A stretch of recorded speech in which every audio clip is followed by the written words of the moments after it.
Well, good evening, baseball fans. We're coming to you live from David Story Field on the campus of Lower Columbia College, where this evening it's a winner's bracket game of the 2016 NWAC Baseball Championships. There you get a look at this beautiful ballpark right in the heart of Longview, Washington, and right in the middle of the Lower Columbia College campus.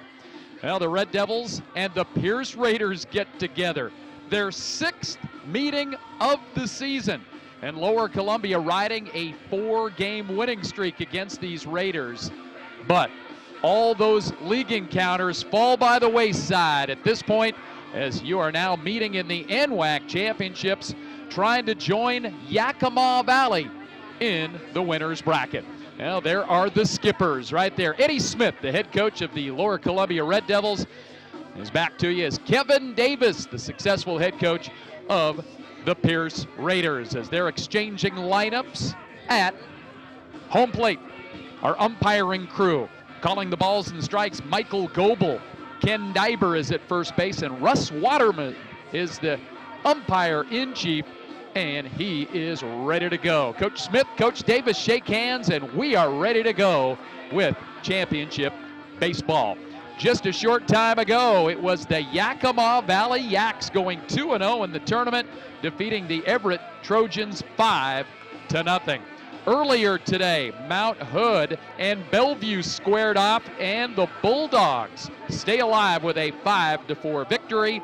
And it was Treasure Valley with an 8-0 win over Chemeketa. The Storm eliminated from the tournament. There's the Raiders all around their head coach and their coaching staff getting ready to go. And taking the field for Lower Columbia, the Red Devils will send this lineup out there. Toby Johnson will lead off, playing second base. Batting second is the catcher, Cameron Campbell. Batting third, the first baseman, Lauren Archibald. Batting fourth, the left fielder, Cade Crisco. Batting fifth in right field is Garrett Myers. Batting sixth, the designated hitter tonight, Benny Calavajea. Batting seventh at third base is Taylor Davis. Batting eighth in center field, Ryan Anquist. The shortstop is Corey Conklin. And on the mound for the Red Devils, Tyler Parsons, the freshman from right across the river, Kelso, Washington, getting the ball in a big spot. And there's a look at the big left-hander, as he has had an outstanding year this year for Lower Columbia College. We'll give you that Pierce lineup when they take the field in the bottom of this first inning. This is exciting right here. This is a big opportunity for both of these ball clubs to try to stay in that winner's bracket, setting up a matchup with Yakima Valley at 5:35 tomorrow afternoon. Well, there's a good look at the leadoff guy for Pierce, Gunnar Schubert. You're going to hear about this kid throughout the ball game. He is an outstanding ball player. Their shortstop, he's already got his ticket sealed to Gonzaga University next year, so he can come in here. He's got his deal all to put together. He doesn't have any pressure to try to perform here. He just wants to win for his team and stay alive in this tournament. So it's Western Division rivals, Lower Columbia and Pierce, and we are ready to go here this evening. So Gunnar Schubert is up there first for Pierce. The Raiders wearing all gray uniforms with the burgundy red, and the Red Devils wearing the blue tops, white pants. And the first pitch of the game is low for ball one, and our first pitch is at 7:39. Tyler Parsons. And the pitch on the way. Slow stuff, and that's fouled out of play to the right side. I got to believe there's a lot of people that were surprised that not only Parsons was in the mix to be a starter, but was right in there, one of their top pitchers this year, making his 11th appearance, his 9th start of the season, an ERA of 2.10. Here's the pitch on the way. That's hit right back to him and into center field for a base hit. So Gunnar Schubert gets the Pierce Raiders off to a good start with a sharp single right past Parsons. And we are underway here today. As far as Parsons' line goes, 60 innings coming in, and he's given up 60 hits. That's right about where you want to be if you're a successful pitcher. Hits to innings pitched. He's given up 22 runs, 14 of them earned, 14 walks, 36 strikeouts. He does it with soft stuff. He is not an overpowering pitcher, but he's just able to sling it up there and change speeds. Throws over to first to chase back Gunnar Schubert. And the batter up there is Andrew Barrera, the second baseman of the Raiders. Pierce out of Lakewood in the Tacoma area. They've also got a campus over in Puyallup as well. The base of operations for their athletics out of the Lakewood campus. Parsons comes plateward. Bunt is skied up into the air. The catcher Campbell comes over, basket catch to make the grab. And so a sky bunt by Andrew Barrera and no advance of the runner Schubert. He stays at first base. You just hate that when you get under that ball, and that's a great job by Campbell to spin around, locate it, and then just go old school Willie Mays with it. And catches that in the cradle. And it's now 1 out with a runner on here as we're just underway here at Story Field.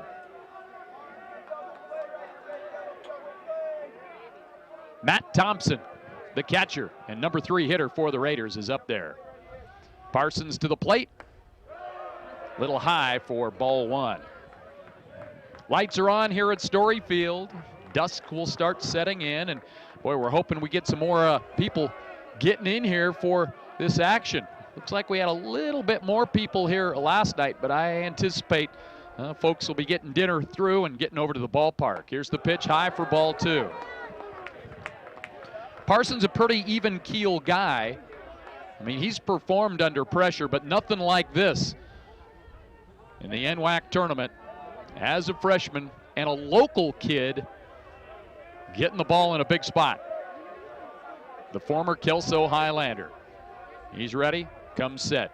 You can see that grip, looks like a curveball swinging in there instead. Just a little soft stuff in there for a strike, 2-1.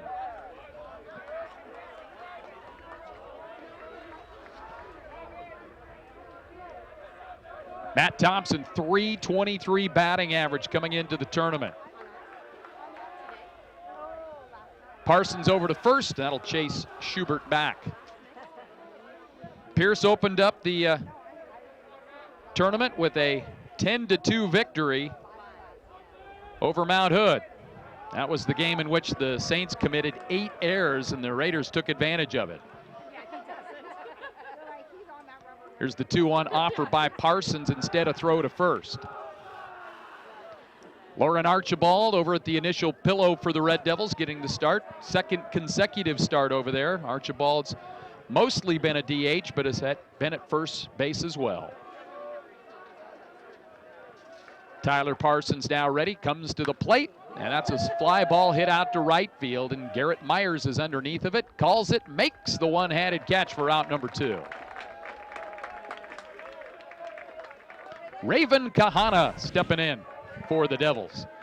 As that time you saw him just take his arms to the side and say, this is all me. One-handed catch out there. Garrett Myers, a very good outfielder for LCC. Raven Kahana up there for the Pierce Raiders out of Ua Beach, Hawaii. Parsons now taking a look, now throws over to first. We haven't seen the really good move by Tyler Parsons yet. Don't want to show your good stuff early now, do you? Josh Palmquist would be next, the Pierce DH. He stands on deck, but we're in the top of the first 2 outs. A runner on. Here's the pitch to the plate. That's fouled and out of play. Tyler Parsons has just been so effective. He's one of those pitchers where you're on the on-deck circle and you're looking, you just can't wait to get up there. Oh, that's not overpowering. That's not a great fastball, but Parsons has that delivery where he kind of comes down a little bit, and next thing you know, you're 0 for 4 and you don't want to see him again. Parsons is ready. Here's the pitch on the way. Left that one up a little bit. Fouled out of play by Raven Kahana, a guy who will get his hacks up there. He takes a mighty cut.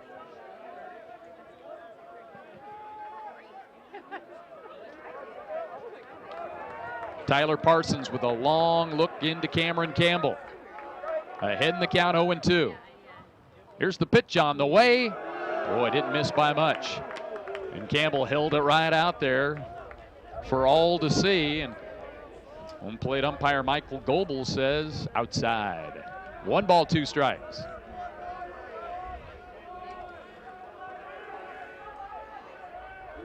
Parsons ready. The 1-2. Runner goes. Here's the throw down. Not in time, and Gunnar Schubert has a stolen base. Runner in scoring position now for the Raiders, and now Kahana in an RBI spot. Reaches down, grabs a little dirt, gets back in there. Meanwhile, Schubert kind of brushing off some dirt. We had a brief rain shower in between the first and second game today, but for the most part, a very good baseball weather day. 2 balls, 2 strikes, the count to Kahana. Parsons ready. Here's the pitch. Swing and a miss. And the Raiders go down. They get a leadoff single from Schubert. He steals second, but he's left out there. It's Pierce nothing. Lower Columbia coming up here on the NWAC Championship Baseball Network.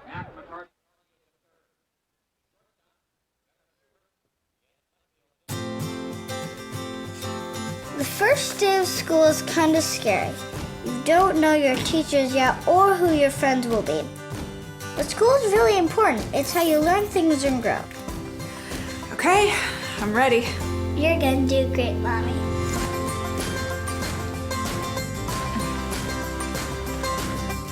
For you, for them, Clark College.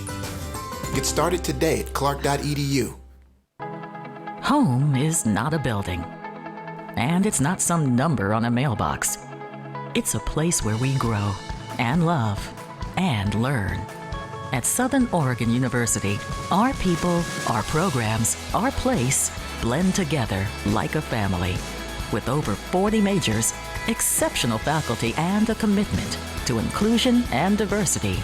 Once you become a Southern Oregon University Raider, you're home. Pierce goes down, no run in that first inning. LCC coming up. Let's check the defensive lineup for the Pierce Raiders out there. As the Raiders on defense will look like this here this evening. Out in the outfield for the Pierce team, you've got left fielder Dylan Moran. The center fielder is Carter Johnson. And in right field, Hudson Biorik. On the diamond on the infield at third base is Mac McCarty. The shortstop is Gunnar Schubert. At second base, Andrew Barrera. The first baseman is Raven Kahana. The catcher is Matt Thompson. And on the mound, Keenan Lum getting the start, the left-hander. There's a good look at Keenan. So we got a battle of left-handers going here tonight in this winner's bracket ball game of the NWAC Championship Tournament. Keenan Lum making his 13th appearance of the season, 73 and 1/3 innings pitched, has given up just 48 base hits. This guy is a tough customer. Just 19 runs given up, a 2.33 ERA, and 17 walks, 68 strikeouts, a 6-2 win-loss record.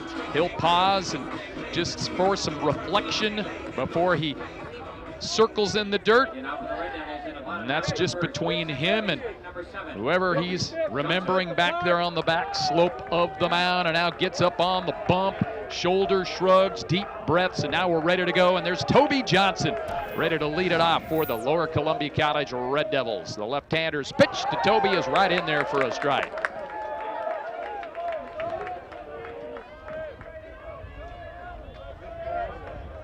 Toby Johnson's been very good in that leadoff spot for Lower Columbia this year. .311 batting average, fouls it off, and is now down in the count 0-2. Johnson, not your prototypical leadoff guy where he's up there looking at pitches and waiting, being patient. He loves to rake, and he is a very aggressive hitter, and he is behind in the count 0-2. Here's the pitch to him on the way. Checked his swing, it's high, and he's gonna say he went, and boy, I don't know about that. We might want to get another look at that. It looked like he held up, and I know Toby does not like that. Let's see if we can check it from this angle. It might have went through, so probably needed a different angle on that. Here's the second angle, and yes, he did. Good call by the home plate umpire. Here's the pitch to Cameron Campbell. for the LCC Red Devils. Their catcher hitting in that number 2 hole.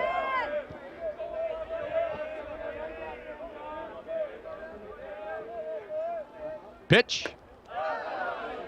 Low and outside. Plenty firm is Keenan Lund.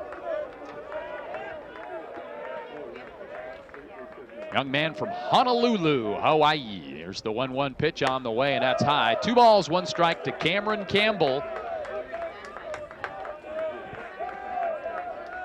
5 o'clock early dinner time in Honolulu, so for you folks there, hope you're enjoying the Mai Tai hour. Here's the 2-1 pitch. That's a pop-up in the infield. Second baseman coming over is Andrew Barrera to squeeze it for out number 2. This is going to be a tough guy to deal with here tonight, Keenan Lund. Lauren Archibald, the batter now for LCC. Number 16, Lauren Archibald. .336 batting average this year for the Devils. 49 hits, 5 doubles, 1 triple, couple of long balls, 30 RBIs, 18 walks. It's been plunked 6 times. Here's the pitch by Lum, and that's in there for a strike. And I think Archibald thought that was a little high. Arch playing his final weekend as a Red Devil, and he would love to leave Longview with a couple of NWAC championships. Pitch to him on the way, swing and a miss, and a big pass at it by Archibald. He was trying to hit one into the fitness center parking lot beyond the right field fence. In fact, Arch swung so hard he kind of recoiled on it. Here's the 0-2. Speaking of recoiled, he recoiled away from that fastball right around his mug. That one was up tight. Look at Arch. Arch has got the Mr. T starter set going here. Gold chains flying out. Going to go to Vegas after the end of this, I guess. We do know he's going to Norman, Oklahoma. Swing and a miss, and a big showdown early there. Keenan Lum wins round 1. Red Devils go down 1, 2, 3. 1 complete is in the books. Pierce and Lower Columbia scoreless here on the NWAC Baseball Championship Network. I love biology because I'm interested in how different ticks can be on different trails can actually impact human infection rates of Rocky Mountain spotted fever. I did all of the research from the ground up. I got into grad school at the University of Notre Dame. The research opportunities that I've gotten here were absolutely instrumental in my getting into grad school. I love bugs and other arthropods, yeah. Especially the ones that carry disease.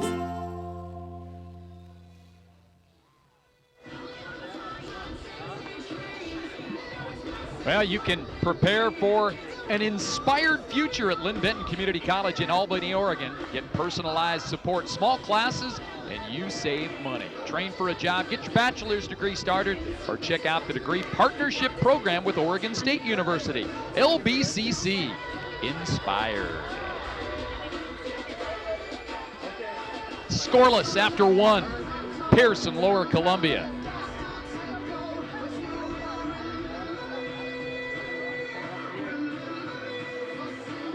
Here come the Raiders.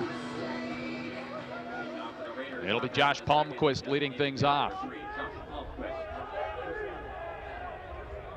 Tyler Parsons ready to go. Here's the pitch.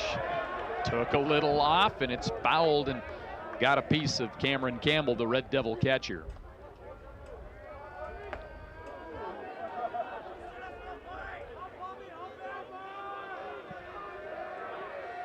Parsons with the next offer. That's hit into center field. Ryan Anquist comes over and makes the catch for out number 1.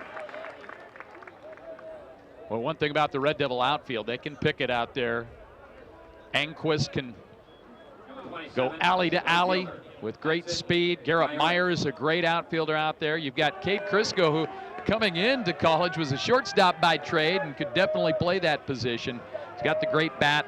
The ace pitcher of the Devils, who's now in left field. He's very good out there. Here's a pitch by Parsons, pours it right in there for a strike. Boy, the Red Devils have some great outfield depth with Riley Higgins, who had a big year for Lower Columbia and has yet to make an appearance. I guess he briefly got into the ball game the other night. There's a pop up in the infield. Lauren Archibald will take it. Out number 2. And that's exactly what Tyler Parsons can do to you right there. Well, Olympic College is a nationally recognized college by the Aspen Institute as one of the top 10 community colleges in the nation because their programs help students earn good paying jobs. Get busy learning at olympic.edu. Tyler Parsons ready, pitch on the way, poured in for a strike. This has all the makings of a classic lefty pitching battle with contrasting styles. Here's the 0-1. Strike 2.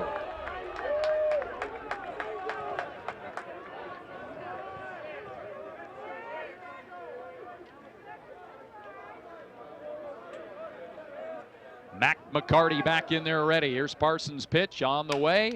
That's hit to the right side. Toby Johnson's got it. He'll fling it over to Archibald, and the Raiders go down 1-2-3 here in the top of the second inning. Red Devils and Pierce putting up zeros here early on the NWAC Baseball Championship Network.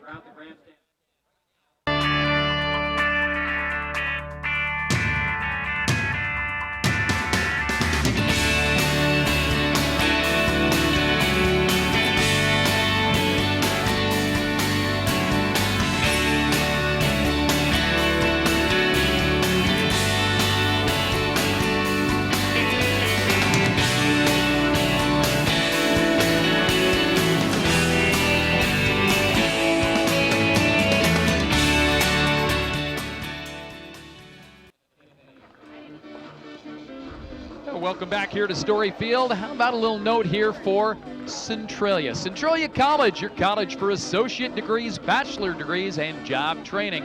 Apply now to get a jump on classes and financial aid. Application is easy and free. You belong at Centralia College. Visit centralia.edu for details. Kirk Rowland with you here. Coming up in the third inning, we're going to spend some time with the athletic director of the Pierce Raiders, Duncan Stevenson. So stay tuned for that. It'll be nice visiting with Duncan. Well, the pitchers are dominating here early. Keenan Lum and Tyler Parsons.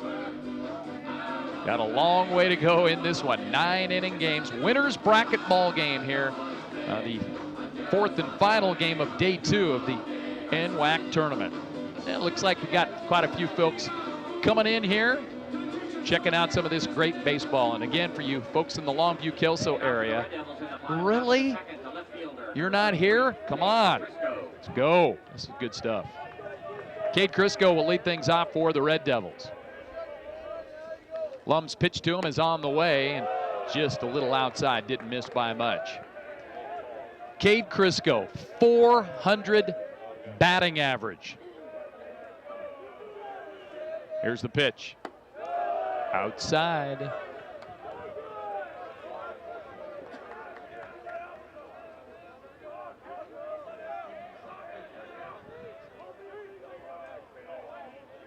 Here's the rock and fire by Keenan Lum, and that's fouled out of play. Good rip at it by Cade Crisco. Cade out of Covington, a sophomore who will leave Lower Columbia with at least one championship. The goal is to get a pair. Here's the pitch. Swing and a miss. Lum kind of came in his kitchen a little bit with that piece.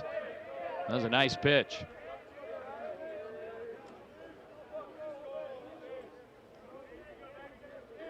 Here's the 2-2 pitch to Cade Crisco. That's hit out towards left field, and tracking and getting over there and making the catch is Dylan Moran for out number 1. Garrett Myers, the batter now for the Devils. He's kind of split time this year in the lineup from second to fifth and has been the number 5 hitter in this lineup during this NWAC tournament. There's a good look at Garrett. Garrett, a Associated Students of Lower Columbia College officer this year. So he's been in student government, been one of the leaders on campus. The academic Athlete of the Year at Lower Columbia, and he takes a strike.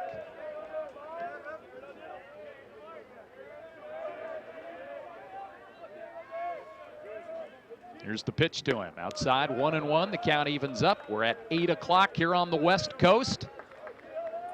It really did turn out to be a nice day to watch baseball. You weren't going to get sunburn here today, but you didn't get rained on much either. 1-1 pitch to Myers, low, 2 balls and 1 strike.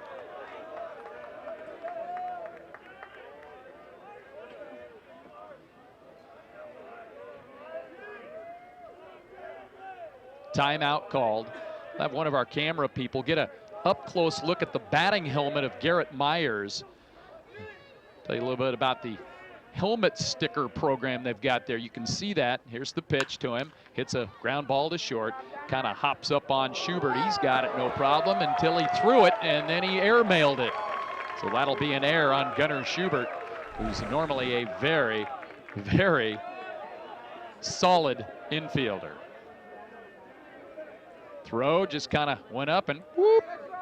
Raven Kahana tried to get as much air as he could. And that'll be an E.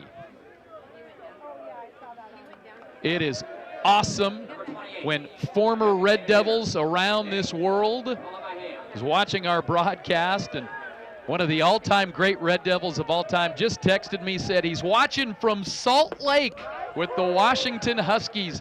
DJ Lydiard, the warrior pitcher of the Red Devils, and a former pitching coach, and now, of course, an assistant coach with the Washington Huskies. DJ, great to have you with us here tonight. 1 strike now to the batter, Benny Calavajea. Here's the pitch now from Lum. That is low for ball 1. 1-1 the count. Red Devils have their first base runner, as Garrett Myers is over at first on the air by Gunnar Schubert. Benny Calavajea, last year in the Pac-12, this year in the NWAC.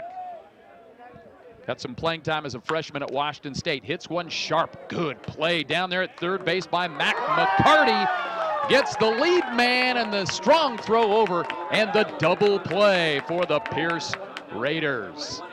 On the frame for the Red Devils, no runs, no hits, an error, and 1 runner left out there after an inning or 2 innings complete in the books. No score here on the NWAC Baseball Championship Network.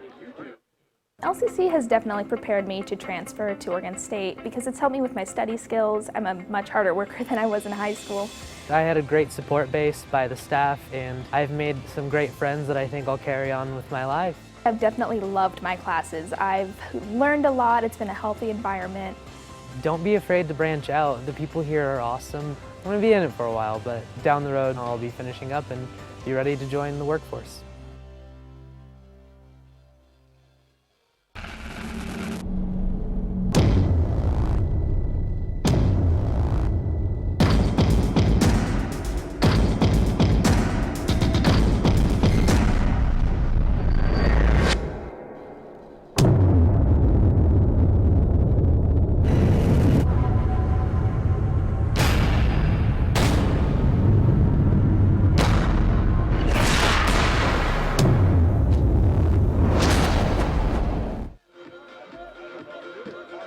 Well, thinking about transferring, think about Eastern Washington University. EWU is minutes from trails and lakes, as well as the state's 2nd largest city.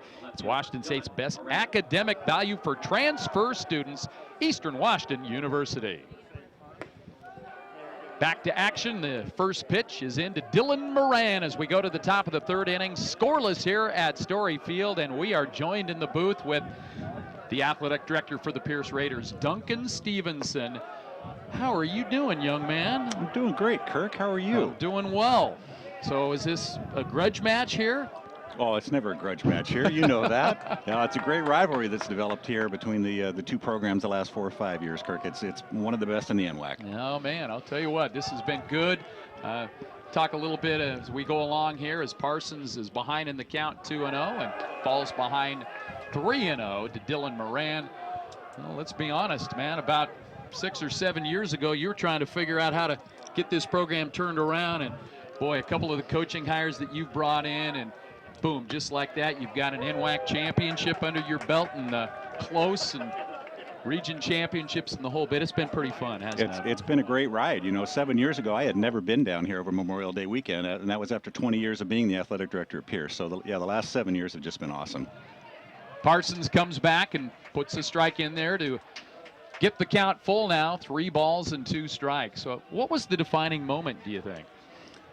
You know, every once in a while, as you well know, Kirk, you take a chance on a young coach that just impresses you during the process and just shows a special energy, commitment, passion for the game. And when we hired Mike Nato to take over the program 7 years ago now, had no idea what we were getting, and we were just very blessed to have that. And Mike did a great job of bringing in a great staff. And Kevin Davis, he ascended to the main seat after Mike stepped down after 3 years and moved on to Seattle University. So lucky hire. Lucky hire. Well, Mike Nato's last game as a Pierce Raider coach was on this field, and it was for an NWAC championship. Not a bad way to go out as he moved on to Seattle U. Yeah, great memories of that day and that weekend. It was really special. Dylan Moran with the pop-up in foul territory over to Taylor Davis, and now Carter Johnson is the hitter up there now and fouls it off, and that got a piece of home plate umpire Michael Goebel. Might have got a little bit of Campbell as well.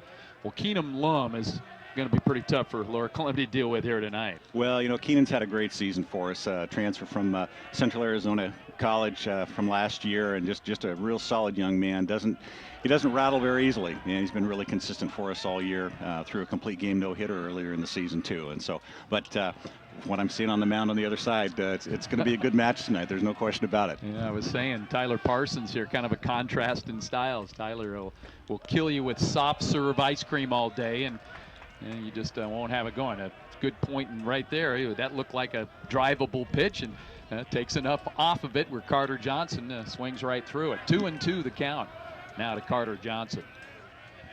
Here's the pitch by Parsons on the way, and that's popped up on the right side, and Garrett Myers was playing very shallow, and he's in to make the catch for out number 2. Well, Lower Columbia won 4 games in the last 4 games, and I had mentioned that could have swung the other way and been another 4. But after you guys lost that 4-game weekend series to Lower Columbia, boy, did your team get busy after that. Huh? Well, I think there was a rededication and a refocus. I think our boys went in a little bit confident. You know, we won the single game the week and a half before, and you know, I talked to Coach Smith after the game the doubleheader up at our place, and he just said, you know, our boys, we haven't played this well all season. It was kind of a defining moment for them as well, and so I think a lot of lessons were learned that weekend. Fly ball out to Crisco in left as Gunnar Schubert goes 1 for 2 now today as he's retired there, and the Raiders are retired here in the top of the 3rd inning. It's scoreless. Lower Columbia and Pierce. We're coming back with more on the NWAC Championship Network. What if your dreams could change the world? What would you do? Where would you start? Southern Oregon University is a place where anyone, everyone, can realize that dream. With over 40 majors, our accelerated degree programs, online and night schedules make sure your everyday life doesn't get in the way of your real life. Southern Oregon University. Learn. Dream. Company retreat with Chief Football Officer Russell Wilson. Some of you may be wondering why we're wood carving. What are we learning from this? Details. Small details. Like this right here. Not bad. Now, Captain Bob knows about the details. Style, comfort, And power. power. Yep. It's for you. Giving you our best never stops. Thank you for flying Alaska. We're back here to David Story Field. We're in Longview, Washington, where the Pierce Raiders and Lower Columbia Red Devils are locked up in a scoreless duel after 2.5 innings. Kirk Rowland with you here, joined by the athletic director, Duncan Stevenson of the Pierce Raiders. Well, one guy I need to talk about is a guy you brought in, a guy who is familiar with this field, Jimmy Odell, the NWAC Hall of Famer and one of the greatest Lower Columbia hitters of all time, wearing the Raider red down there. What a character. Odie, yeah, boy, we've learned a lot about him. He is just a phenomenal gentleman, great baseball mind, and he gets along and works so well with the young men. It's been great. He's a nice maturing factor for our coaching staff, as they're a pretty young group. So yeah, Jim's done a great job. We're underway here in the bottom of the third inning. Taylor Davis getting his first shot at it here in this ball game here tonight. For the Raiders, no runs. They had a leadoff hit, 1 error. Red Devils with zeros. They've got nothing yet. No runs, no hits, and no errors so far. Here's the pitch by Keenan Lum. That's down and grounded out to second base. Over there is Barrera, makes the throw over for out number 1. They had him played perfectly there, and Barrera, as you can see on our replay here on the video here, as he pounds it into the ground. Looked like maybe it could get him there, but a nice backhand there and a nice strong throw right on the money there by Andrew Barrera. That'll bring up Ryan Enquist of the Red Devils. Lefty versus lefty. Here's the pitch and a swing and a miss by the Yakima native Ryan Enquist. Speaking of Yakima, how about the Yaks? They're kind of the early talk of the tournament here. They're playing great. Boy, that they are. They've had 2 great days so far in the tournament, Kirk, and they've got to be one of the favorites. There's no question. Certainly on the top end of the bracket. Yep. Kyle Crustangel, their first-year head coach, is going, well, what's the story? This is easy, man. So those first-year head coaches, you had one of those last year, didn't you? Yes, I did. Next pitch is high, and that's going to make the count now. 1 ball, 2 strikes to Ryan Enquist of the Red Devils, their center fielder. Lum now shakes off one side, the deep sigh, and now to the plate, and that's a ground ball hit to Barrera again. And again, nice clean play over there at second base. So back-to-back ground outs to second, and the Red Devils are down with the first 2, and that'll bring up shortstop Corey Conklin. Well, Duncan, talk a little bit about where you're at now with your ballpark. I know there's been plans involved there, and like anything at this level in the NWAC, there's a lot of stops and starts whenever you're trying to get your facilities going in there. Well, there's no question. You know, coming off our championship in 2012, we generated a lot of energy on campus, and Edmonds Community College had just gone through a field renovation up there and put in a multi-sport all-turf field, and we started to have that conversation, and we've drawn some initial plans up, gone through the engineering studies, talked with the city of Puyallup about the possibility. Like everything else with the economy, budgets, state funding, things have stalled out a bit, but we're keeping the conversation going, trying to keep the water bubbling on that one, and I think we'll make it there eventually. It could be another 2 or 3 years, but I think we're on the way. Let's hope so. Corey Conklin with a ground ball to short, fielded cleanly by Gunnar Schubert, and we are through 3 here in this big winners bracket ball game here at Story Field. It's Lower Columbia nothing, Pierce nothing. We're coming back with more on the NWAC Championship Network. Soldiers in the Guard's intelligence field gather information on the enemy using a variety of tactics. Scanning foreign communications, conducting interrogations, and debriefing friendly contacts, all while delivering and coordinating data to help allies on the battlefield or stop civil emergencies. The enemy can't hide from Guard intelligence.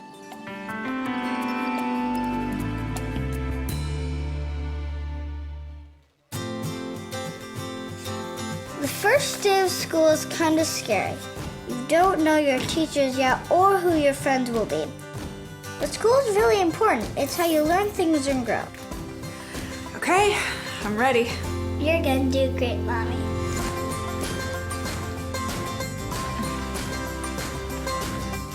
For you, for them, Clark College.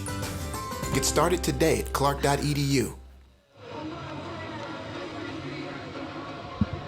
We're back here to David Story Field, Longview, Washington, as we move on to the top of inning number 4. LCC and Pierce, scoreless. And for the Pierce Raiders, it'll be Andrew Barrera, the second baseman, leading things off here in this frame. Tyler Parsons now peering in. He's matched Lum pitch for pitch here, and here's a fly ball hit out to left field. Crisco's got it underneath for out number 1. Well, the Pierce Raiders, historically, of course, back in the days of Fort Steilacoom Community College, Pierce making their 7th championship tournament appearance here.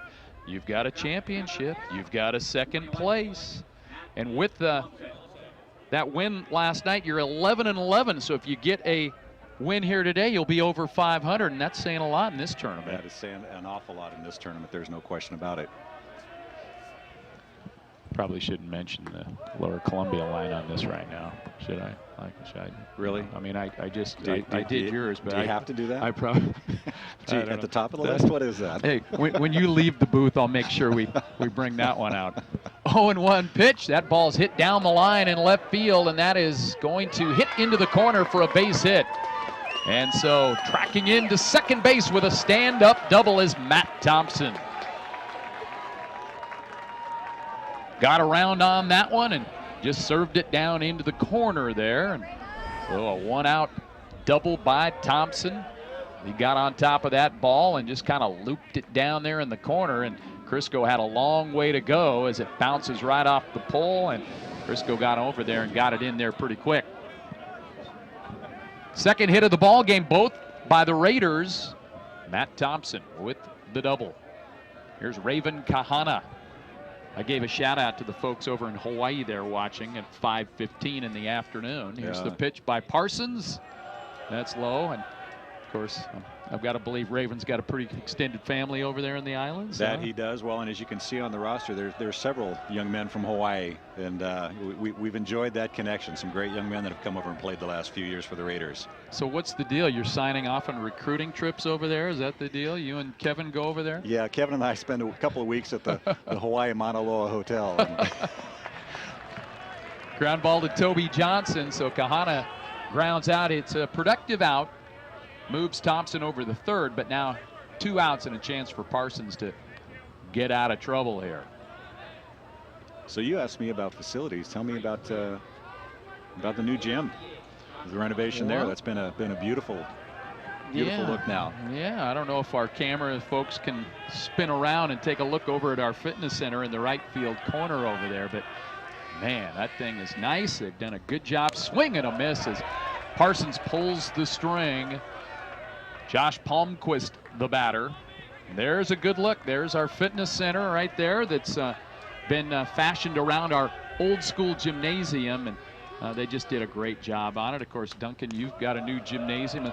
How long ago was that? Because it still, to me, seems like it's a brand new gym there, but what, it's been there 6 or 7 years already? This is our 8th year in the facility, Kirk, and you know, it does seem like it's only been yesterday.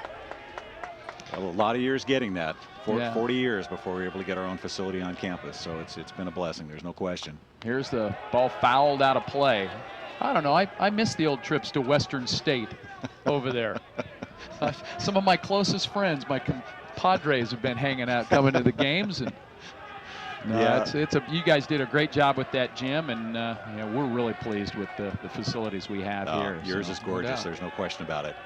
2 strikes now to the batter, Josh Palmquist. Pitch on the way. That's a fly ball hit out to right field. Garrett Myers is right there. And boy, these pitchers are doing a great job in the early going.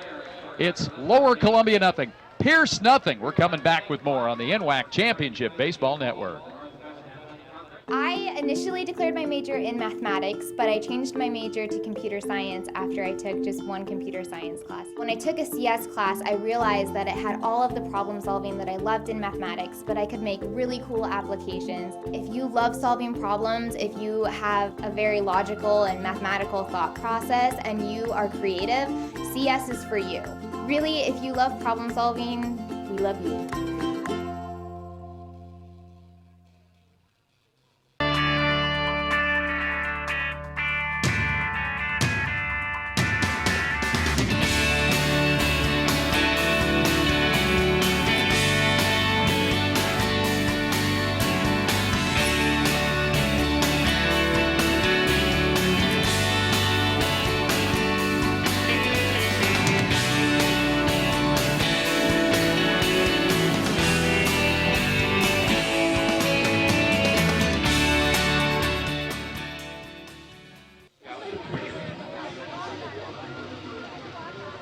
Hey, let's talk a little Lynn Benton. Let's go to Roadrunnerville, shall we? Let's prepare for an inspired future at Lynn Benton Community College there in Albany, Oregon. You get personalized support, small classes, and you save money. Train for a job, get your bachelor's degree started, or check out the degree partnership program with Oregon State. LBCC, inspired. All right, we're going to quit blowing each other up regarding the facilities here. We're going to get back to business here. question. Oh, there's no doubt.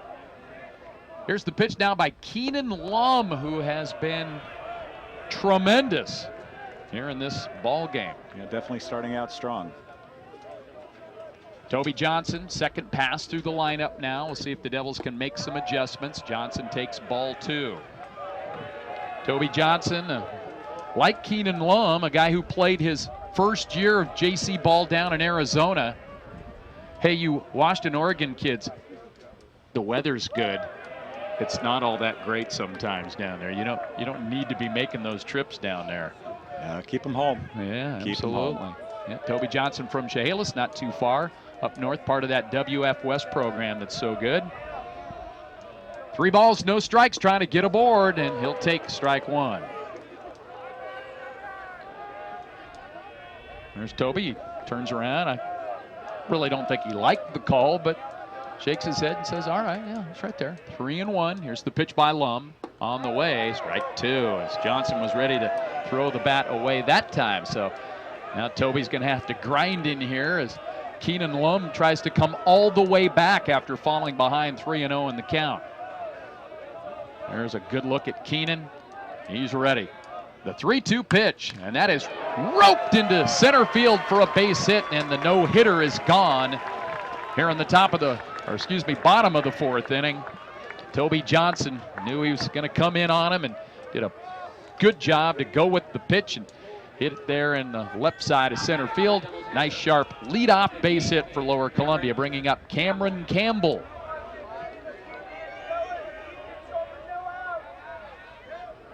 So with a base runner on, we'll see what Eddie Smith is thinking here. Maybe put a bunt down here instead of a little soft toss as Keenan Lum tries to see if Campbell will tip his hand and square as if to bunt. It didn't appear that he was ready to do that right away. Campbell wearing that shin guard on the front side. Here's the pitch, high for ball 1. Lauren Archibald on deck for Lower Columbia. No runs, 2 hits, 1 error for the Raiders. No runs, now 1 hit, no errors for Lower Columbia. Scoreless here in the bottom of the 4th inning. Here's the pitch by Lum, and that's fouled out of play.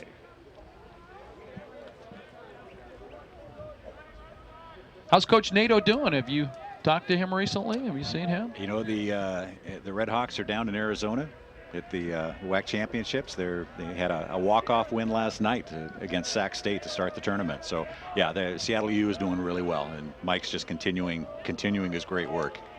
Boy, I feel bad. I've been busy with the tournament. I got to see how my guy Tanner Olson is doing down at Sacramento State down there. Yeah. There's a pitch, and that is a nice pitch by Keenan Lum. Don't go by the Red Devil fans out there. Don't ask the Red Devil fans. They didn't agree with that call. No, that was nasty. That was a slide piece coming right in on Campbell there. Great pitch. Keenan Lum now ahead in the count, 1-2. Here's the pitch on the way. That's low to even up at 2-2. Well, Coach Nato now doing his thing at Seattle U, and of course, how many of the Raiders from recent vintage are out there D1? Oh boy, we've got a good number. DJG's over at Marshall University, Conference USA first team all conference, and he was all academic as well. Graduated in December, so he's doing extremely well. Joined by the sophomore from last year for the Raiders, Leo Valenti. He's their everyday second baseman. Colton Nash, Bellevue University at the NAIA National Championships. He's had a great 2 years at Bellevue. Pitch on the way, and that is bounced, and now the Red Devils have Toby Johnson hung up to dry, and I have no idea what he was doing there.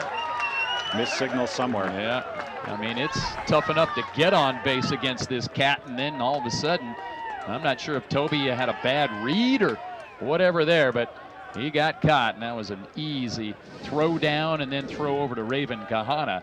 And now 1 out, and that's a killer right there. You get your leadoff guy aboard with a big base hit, and you run into an out. Here's the 3-2 pitch to Campbell, and oh boy, it even makes it more painful when you get Campbell down there to first base. So instead of runners at first and second with no outs, you got a guy at first with 1 out. And everybody's trying to figure out what went wrong on that one. Yeah, that definitely makes Coach Smith not very happy. Someone did miss a signal in there. And you're right. You got to take advantage of those base running opportunities. You can't give up runners in a game like this. Here comes Lauren Archibald. Arch struck out his first time. I don't know, I'm sure you saw it down there, but that was a macho encounter right there. That was Keenan Lum saying, here you go, here's the Ched. And Archibald was swinging off out of his heels trying to go deep with it. Yeah, Keenan was pretty excited coming off the mound after getting that strikeout. Now the respect factor, and people know how good of a hitter Archibald is. And this is a marquee matchup right here between Keenan Lum and Lauren Archibald as Arch fouls it out of play. Well, we're talking about going to the next level. This kid Archibald going to Oklahoma next year to play for the Sooners. And of course, you mentioned about all those guys at the next level in that special Red Devil Championship team last year. 6 guys at the Division I level, and most of them performing well and getting a lot of playing time. That's what's so special about the NWAC in baseball, is the pitch is right in there for a strike. So many guys get placed at the next level. Exactly. Yeah, just some great opportunities, and that's why so many of the kids come here, and even from out of the area, because they know the NWAC really pushes kids on to the next level. 1 ball, 2 strikes the count to Lauren Archibald. Runner at first with 1 out. Campbell not much of a lead over there. Here's Lum taking a long look. Pitch on the way, and that's low and outside to even up the count at 2-2. Scoreless here in the bottom of the 4th inning. The pitchers are shining in this ball game. Winner's bracket tilt here tonight. With the chance to move on and play the Yaks tomorrow night.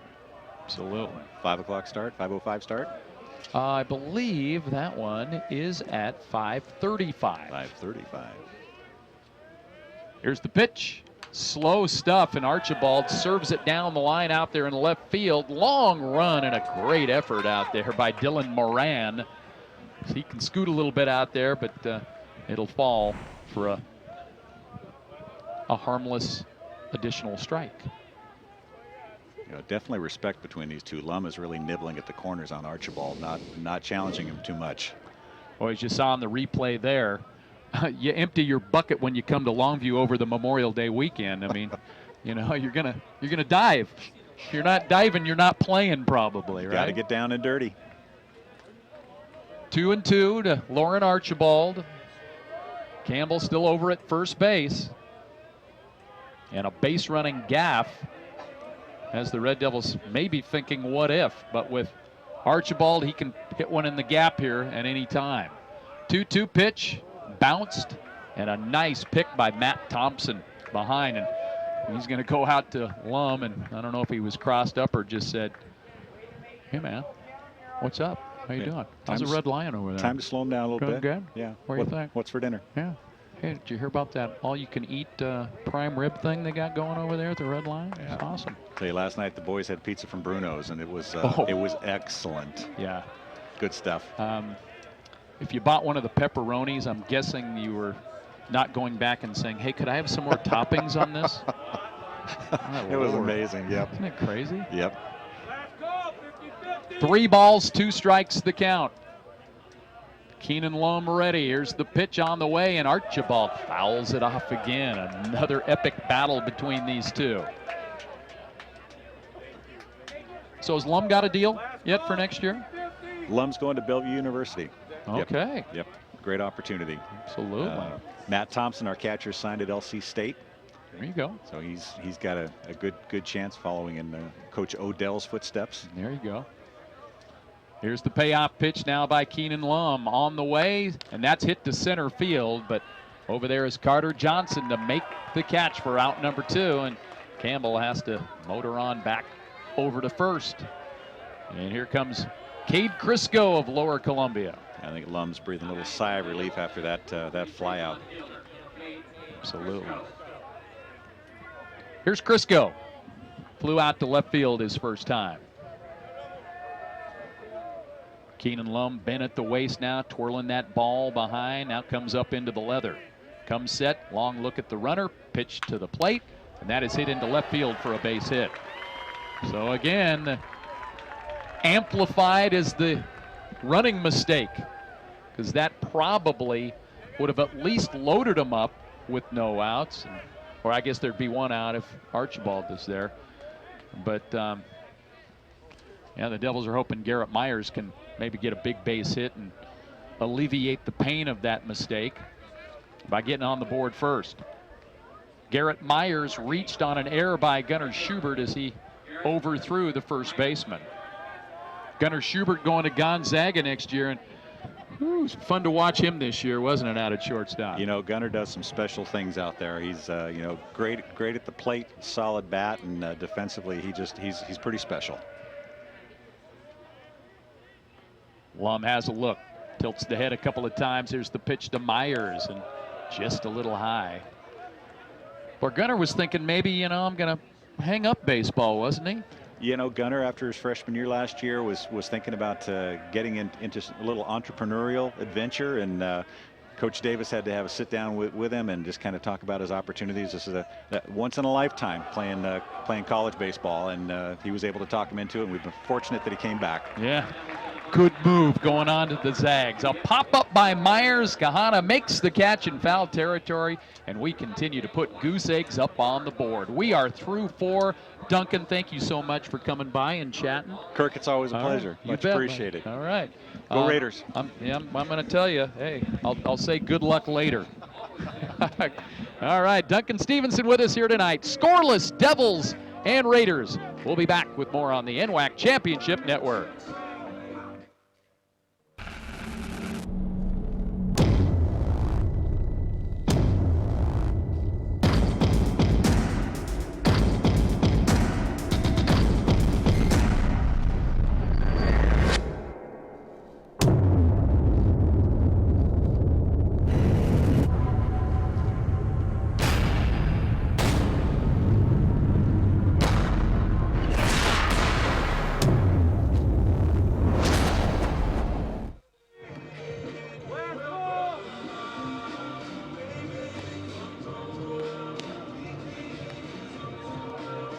Let's talk about Centralia College a little bit. Centralia College is your college for associate degrees, bachelor degrees, and job training. Apply now to get a jump on classes and financial aid. And the application is easy and free. You belong at Centralia College. Visit centralia.edu for details. No score after 4 complete, as we are cruising along here in this one. Tyler Parsons, and a swing and a miss to Hudson Biorik, who is 0 for 1 today. No runs, 2 hits, and an error for Pierce. No runs, 2 hits, no errors for Lower Columbia. And there's Tyler Parsons. Says, yeah, I like that call. Here we go. Pitch on the way, and again, a slow breaking ball right in there for a strike. This is a pitcher. Tyler Parsons, a freshman from Kelso. He's dealing. He's ready. The next pitch on the way. Just missed. Red Devil fans wanted that call.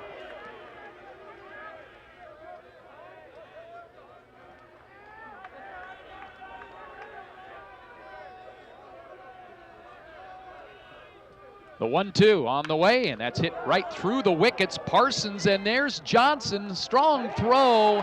They're going to say his foot was taken off the bag. Lauren Archibald tried to make a play there. We'll have a look at it.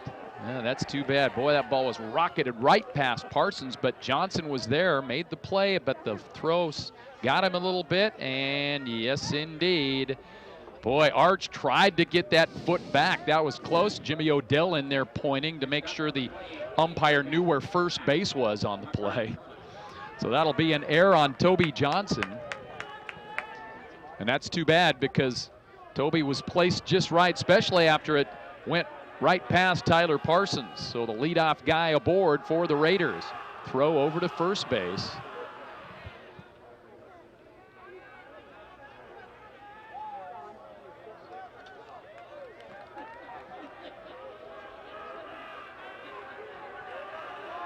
Line scores identical now. No runs, 2 hits, 1 error. Parsons' pitch. That's a ground ball hit out to Tyler Davis. Goes 1 for 2. Throw over is in time, and the Devils get the double play. Mac McCarty didn't like it.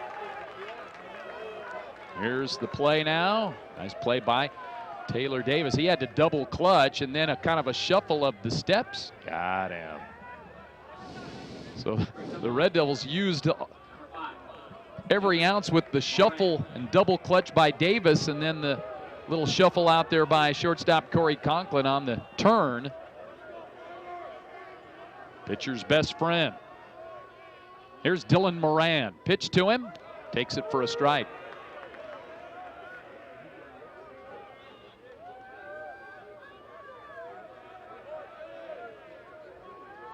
Moran is 0 for 1. Here's the 0-1 pitch. Little low.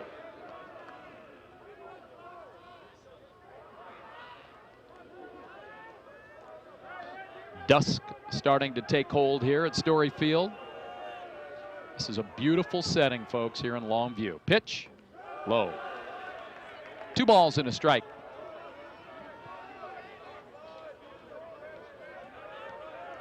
Dylan Moran came into the tournament hitting .283. The Raiders as a team hitting .275. Here's the pitch, and that is popped straight up, and Lauren Archibald is going to take charge and make the catch, and the Raiders are retired. The air didn't hurt them. No runs, no hits in air, and nobody left out there after 4.5 innings of play. No score here on the NWAC Championship Network.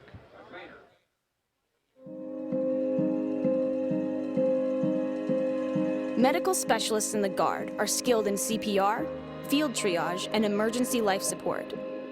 Medics stabilize and evac the wounded during combat, come to the aid of civilians in a disaster, and provide day-to-day outpatient care. Medical specialists are saving lives on and off the battlefield.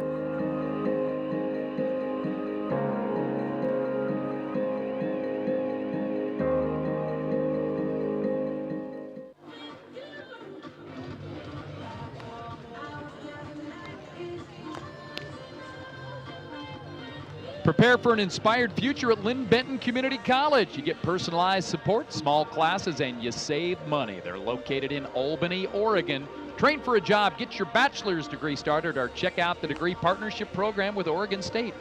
LBCC, inspired.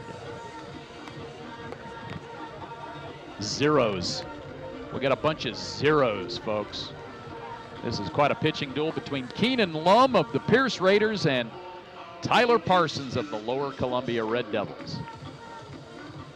And LCC will send up Benny Calavajea, their designated hitter, Taylor Davis, and Ryan Enquist.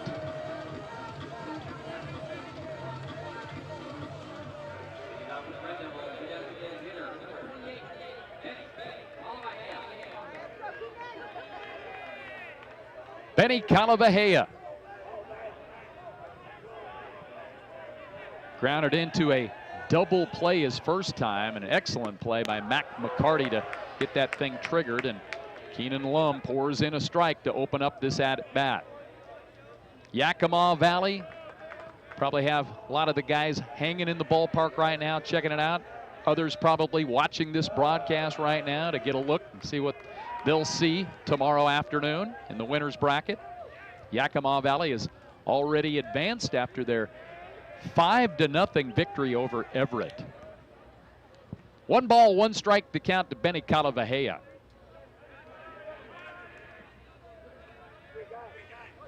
.281 batting average this year for Lower Columbia. Here's the pitch, swing and a miss. I had mentioned the Raiders hit .275 as a team. Lower Columbia with a .292 team batting average. It's pretty good. A ball and 2 strikes for Keenan Lum. He's ready. His offer is on the way, and that's a fly ball to right field. Hudson Bajorek is there to make the catch. 1 out here in the bottom of the 5th.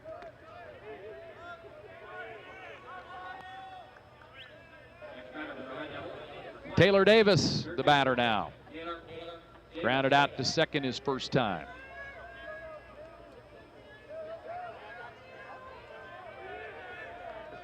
Taylor Davis out of Beamer High School in Federal Way. Here's the rock and fire. That's hit off the glove on a line drive, and that's a base hit. Mac McCarty got up, got some leather on the ball, but it was hit so well. So Benny Calavejea, or excuse me, Taylor Davis, beg your pardon. A one-out single, hit it good. Ryan Anquist, the batter. Anquist grounded out to second his first time. Anquist, one of these sophomore leaders on the LCC team this year. Pitch on the way, hits it to the right side. Gahana down to second, back is in time, and the Red Devils are erased on a slick 3-6-3 double play. And Anquist is quick down the line, so they had to make it quick. Nice play on the return. Gahana was kind of late getting back over there, but finally did get to the pillow, and a strong throw. And the Raiders playing some defense here today as this scoreless duel continues. After 5 complete, it's Lower Columbia nothing, Pierce nothing on the NWAC Baseball Championship Network.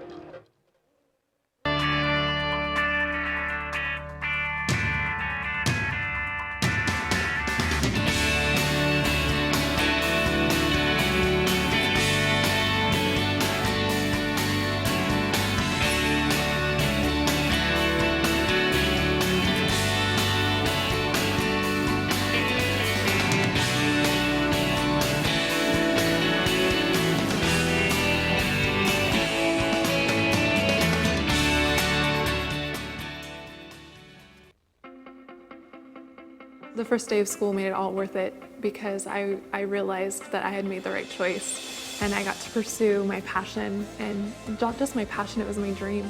When I came here and I'm in a class with 20 to 30 people, your teachers remember you by name. They treat you like you're an adult. Don't do something that you hate doing for the rest of your life because life is short. You only have one life to live. Lower Columbia College, indeed the smart choice. A beautiful campus here in Longview, Washington, the home of the Red Devils. Right now, these Red Devils are locked up in a big battle with Pierce. Scoreless after 5. Swing and a miss by the first Pierce hitter here in the top of the 6th inning. That's Carter Johnson, the center fielder. Pitch by Parsons, and that's hit right back to Tyler. He knocks it down, and he'll scoop it over to first base for out number 1. Got that glove down, and Tyler, I kind of looked at him there and I was thinking, gosh, did he just kind of make a little movement towards his back right there? And nah, he's walking it off, no problem. Well, he had to bend over quick, and he taps on his hat because I think Eddie Smith and the coaching staff kind of saw the same thing that I did, that maybe he had tweaked his back a little bit there, but he says, no problem, I'm good to go. Gunnar Schubert, the hitter. Ball's bounced up there for ball 1.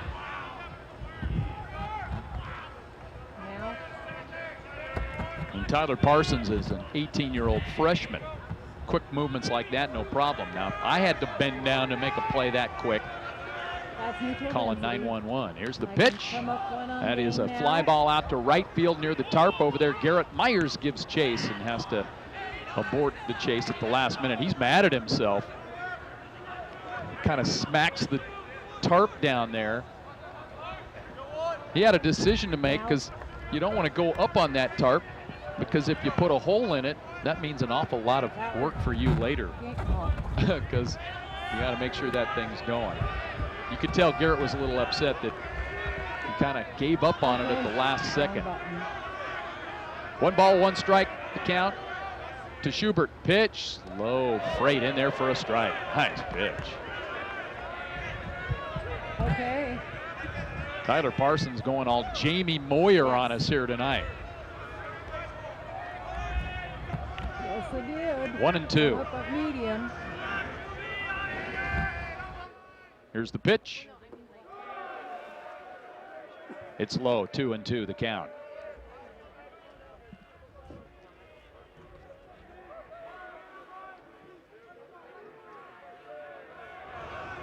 Red Devils wearing those camo hats here tonight. They'll wear those until they lose. Here's the 2-2 on the way, and that's hit into right field for a base hit. Archibald leaped up. Gunnar Schubert has his second base hit.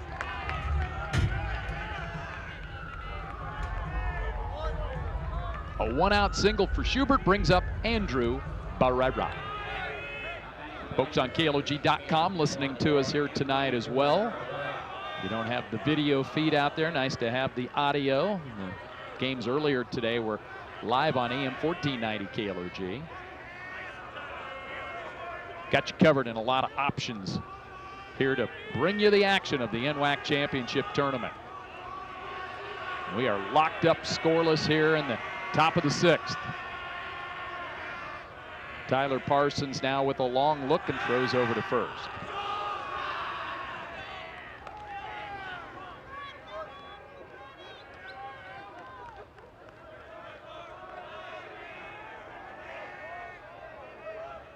Andrew Barrera. He's ready. Here's the pitch on the way. Strike. Well, there's been an awful lot of artistry here tonight regarding pitching. Both these guys have really been good. Getting ahead, changing speeds, using their defense. Parsons now ready. Left-hander will go over to first.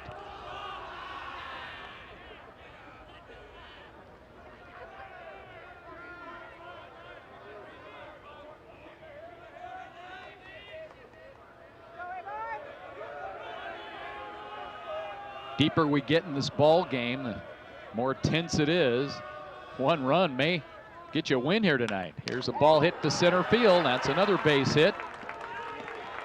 So back-to-back hits at the top of the Pierce lineup, and they've got something going here with one out. Barrera right on that thing. Enquist down to one knee to make sure that he keeps it in front out there in center field. Matt Thompson had a double into the left field corner his last time up. He's 0 for 2, or 1 for 2, beg your pardon. Tyler Parsons nods affirmative. He's ready. Instead, a twirl and no throw. Inside pick move. Making sure Schubert over there is hanging in.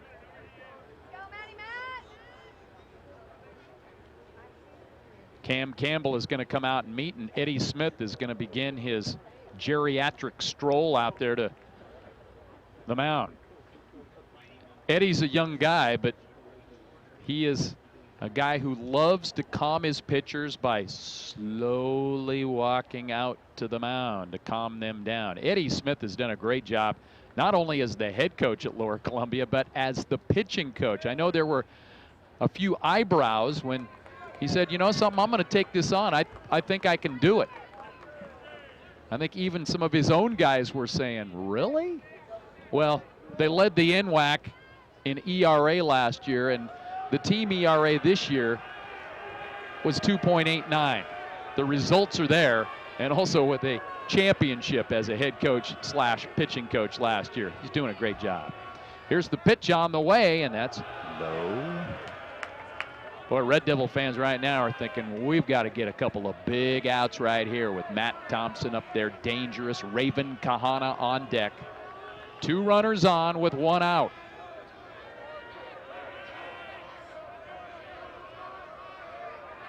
Here's the pitch. That's a foul ball down on the right side. Archibald will give chase to give it a look, but there was no play. 1-1.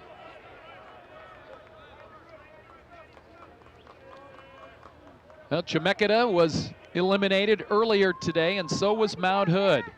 Boy, Mount Hood had a great year down in the South, champions down there, but the Leather didn't make it here to Longview.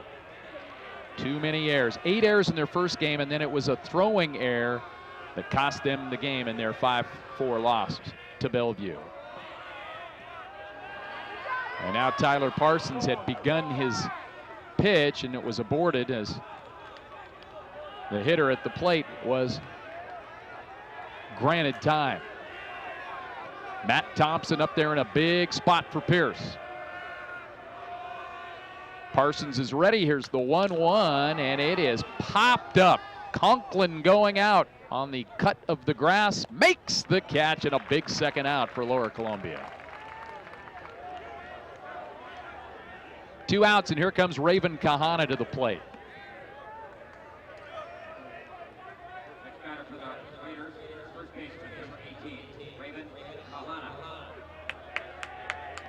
Kahana's 0 for 2, struck out his first time, grounded out to second. The big burly Hawaiian who loves to rake.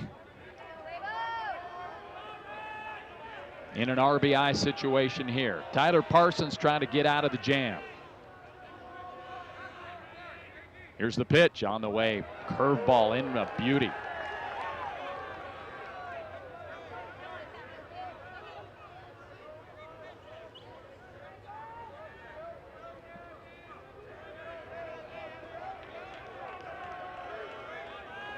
Tyler Parsons now ready, set at the chest, pitch is on the way, and that's a ground ball hit out to Conklin. He'll flip it over and just barely out there at second base. The flip to Toby Johnson. Devils get out of the inning, and some clutch pitching by Tyler Parsons. Look on and on the replay, pounds it into the dirt, and Conklin is good with it and easily recorded, although they probably made that a little closer than it needed to be.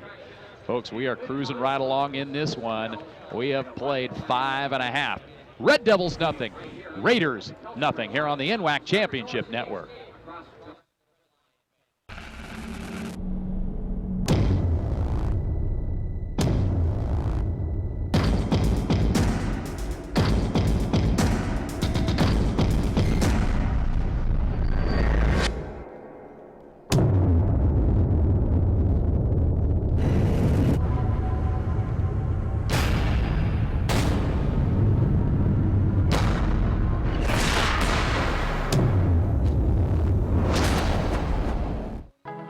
Home is not a building, and it's not some number on a mailbox. It's a place where we grow and love and learn. At Southern Oregon University, our people, our programs, our place blend together like a family. With over 40 majors, exceptional faculty, and a commitment to inclusion and diversity, once you become a Southern Oregon University Raider, you're home.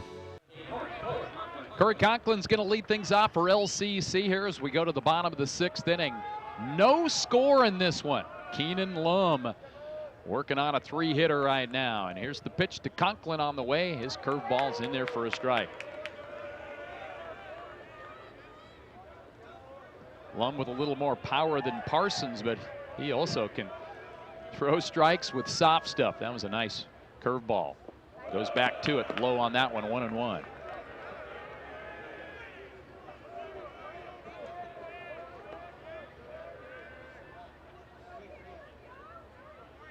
Here's the 1-1 pitch to Conklin, and the Corvallis native takes it low, 2-1. Conklin in the program last year, red shirt. Took the shortstop job, and despite some average hitting problems this year, he was solid. And the ball bounces up here on Kahana, and Conklin is in there.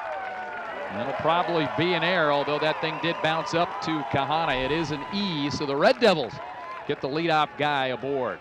The left-handed hitting Conklin hits that thing off that carpet, and it kind of jumped up and hit the chest of Kahana, and then as he tried to lead the pitcher, didn't quite do that. He kind of threw it up a little bit, and of course Conklin, good speed, got down there to beat it out. So Conklin aboard on the air, and here's Toby Johnson.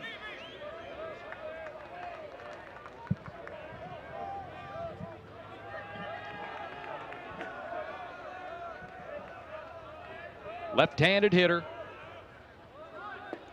Showed bunt, took a strike.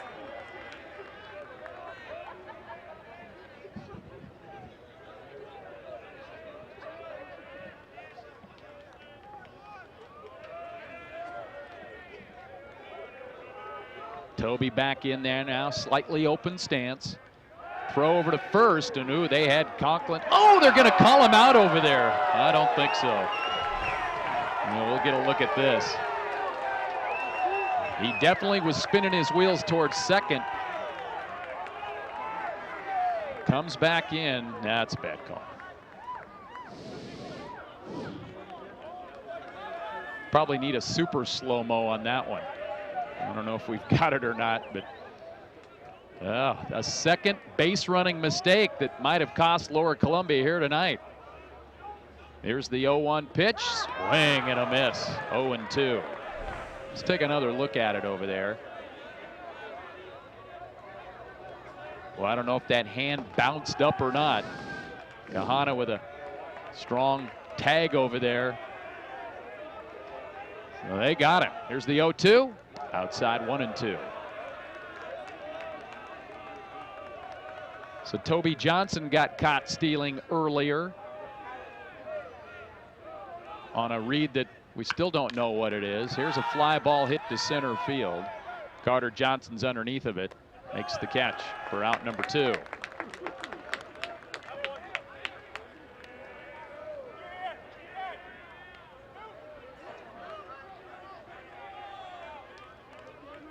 Cameron Campbell, the batter.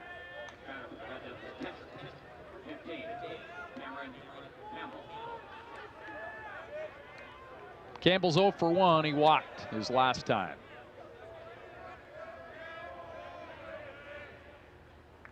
Swing and a miss. Young man's from Ellensburg. Got injured last year. And has really grabbed that catching position, although he's been playing some outfield as well. Devils deep at the catching spot. Campbell's been really good. He went through the injury concerns last year and just the disappointment of not playing, and he takes a strike. He too was thinking maybe, I don't know, is baseball something I want to do?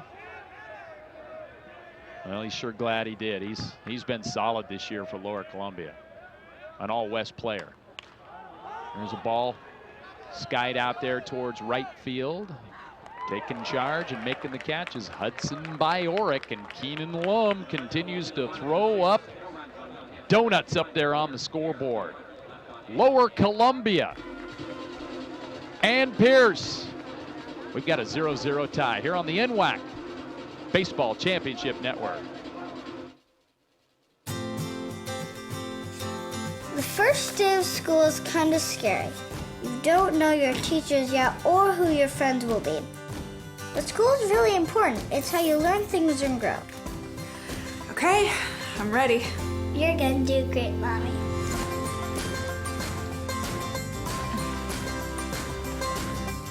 For you, for them, Clark College. Get started today at clark.edu. Home is not a building, and it's not some number on a mailbox. It's a place where we grow and love and learn. At Southern Oregon University, our people, our programs, our place blend together like a family. With over 40 majors, exceptional faculty, and a commitment to inclusion and diversity, once you become a Southern Oregon University Raider, you're home.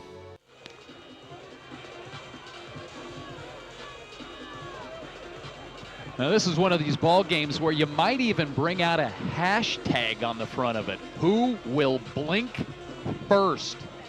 I don't know if that's trending or not, but we're going to the top of the 7th inning in a 0-0 tie. Pierce Raiders, Lower Columbia College Red Devils. And Tyler Parsons matching Keenan Lum pitch for pitch here tonight. And his first pitch is in for a strike.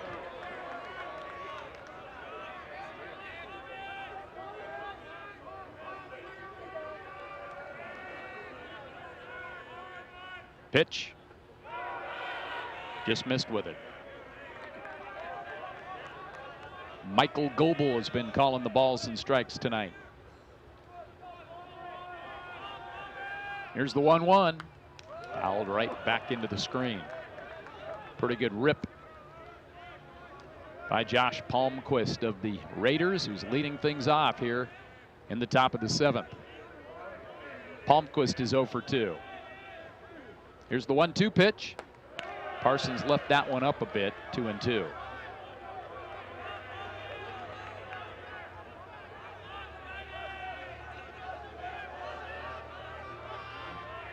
Parsons' next offer popped up. Foul territory over near the dugout, and Archibald is over there in front of the Raider first base dugout to make the catch for out number 1. Good job by Archibald to locate it. Little jumper over there, kind of left his feet for a second. Makes the catch. Hudson Biorik is the hitter. He's 0 for 2. Reached on a Toby Johnson error. Hit the ball sharply back to Parsons, and Johnson was there, but his throw was high. Pitch is in for a strike. Mac McCarty is on deck for the Pierce Raiders. They've got 4 hits on the night. Have committed a couple of errors, but no runs in this game so far. Next pitch is inside and high. 1-1. Lower Columbia, no runs, 3 hits, 1 error.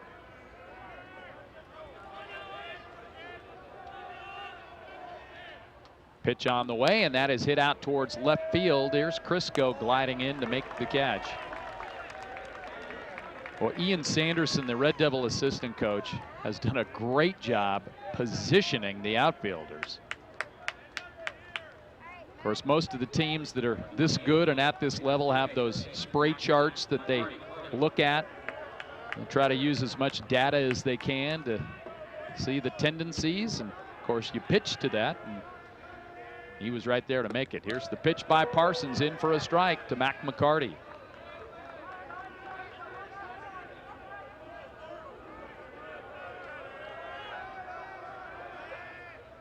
The 0-1 pitch by Parsons, strike 2. And there you see McCarty kind of grimace a little bit. He's going, that was the pitch. That's the one I wanted. And that's what Parsons will do.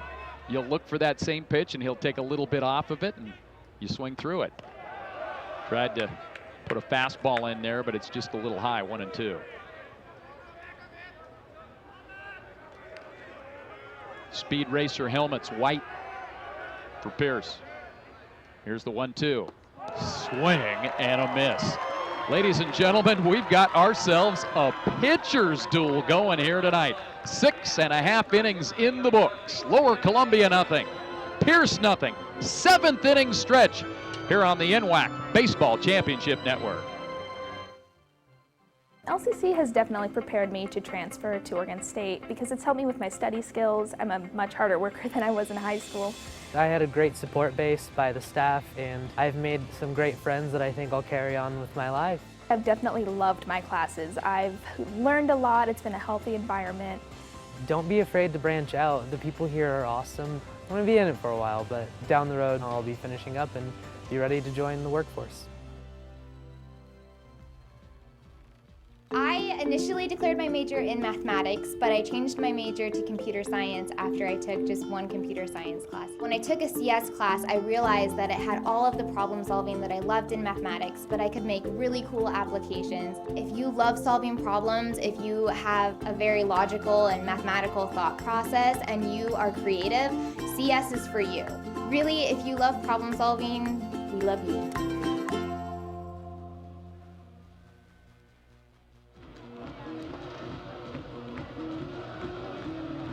Well, Olympic College is the place to pursue your dreams on and off the field. They've got 11 women's and men's athletic teams and numerous academic pathways. They even have some uniforms. It's something for everyone at Olympic College. Get busy learning at olympic.edu. And there's Keenan Lum taking a little pause before he gets back up on the bump. This guy's been good. Tyler Parsons and Keenan Lum have put donuts across the board here so far. No scores. We go to the bottom of the 7th inning. It'll be Lauren Archibald leading things off for LCC, and he takes ball 1.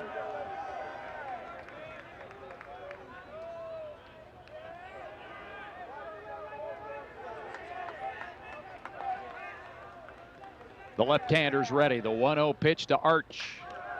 Slow stuff in there for a strike.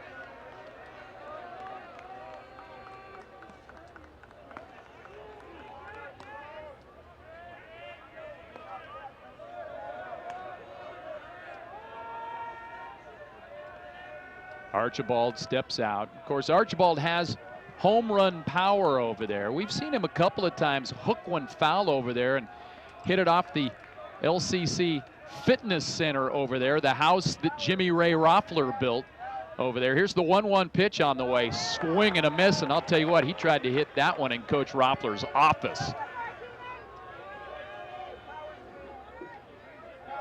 1 ball, 2 strikes. Arch has been swinging from the heels against Lum, and Lum's just been too good so far. But of course, 1 swing and you're ready. Here's the 1-2 on the way, and that ball is hit out towards center field. Carter Johnson. Oh, it drops, and nobody covering at second, and that'll be a gift double for Lauren Archibald. That ball out in center field got lost on the radar screen. I mean, everybody was thinking that is a routine fly ball to center field, and all of a sudden Carter Johnson lost it, and it's a double, and nobody was there to cover. And wow, that's maybe the break that Lower Columbia was looking for. Archibald with a nobody around double to lead this off. Carter Johnson, it looked like he had seen it, and then all of a sudden when the palms went up, you knew that was trouble. And then coming over is Dylan Moran, and he said, "I can't help you, bro. I thought you were right there to catch it." So Archibald with a gift double. He's in scoring position in this scoreless tie. Lum will spin around to have a look. There's Arch. Using that sleeve to towel off, and Cade Crisco now at the plate for the Devils. Here's the pitch. Curveball is a dandy by Keenan Lum.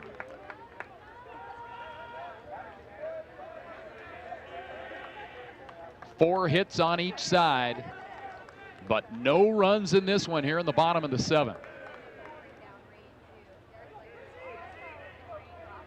Here's Lum, now comes set right at the chest. The left-hander's pitch is inside to Crisco.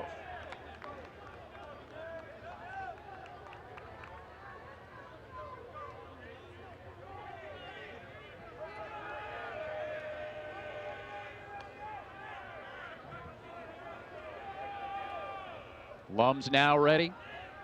The 1-1 pitch to Crisco, a looping curveball that's not close, 2-1.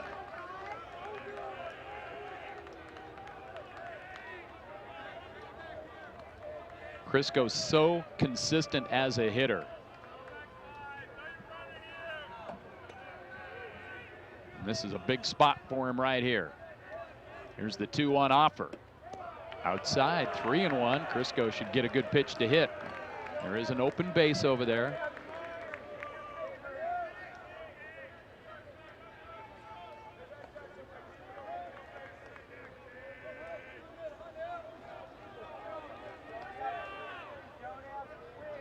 Three balls, 1 strike, the count.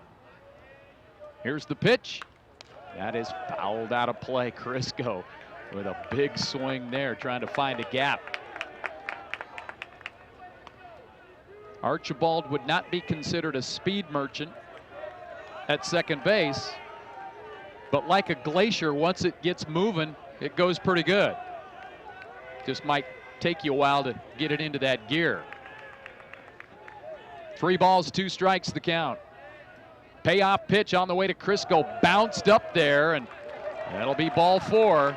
Archibald took a pretty big secondary out there, thinking Matt Thompson might be able to throw down there, but Thompson wasn't going to go there. So the Red Devils get their first 2 runners on base, and we've got timeout called, and head coach Kevin Davis is going to come out and try to settle down Keenan Lum. And if LCC can quit getting picked off or run into trouble out there, they might have something going. And this will be a rock pile. Everybody will come out and check it out. Whenever I see a picture like this, you think, yeah, I got to go to a wedding. Got to buy a gift. What do you think? Well, candelabras make a nice gift. There's Eric Lane, the pride of Port Angeles. He'll call his offensive guys over there. He'll bring Crisco and Archibald over there. Arch will work on that lettuce outside the helmet. Got a little high fade with a tuft of moss on the top, and getting ready to take Norman, Oklahoma by storm next fall.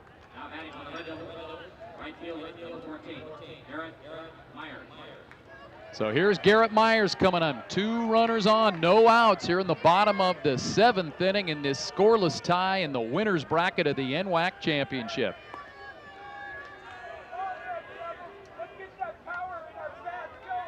Myers hitting on the right side against the lefty pitcher.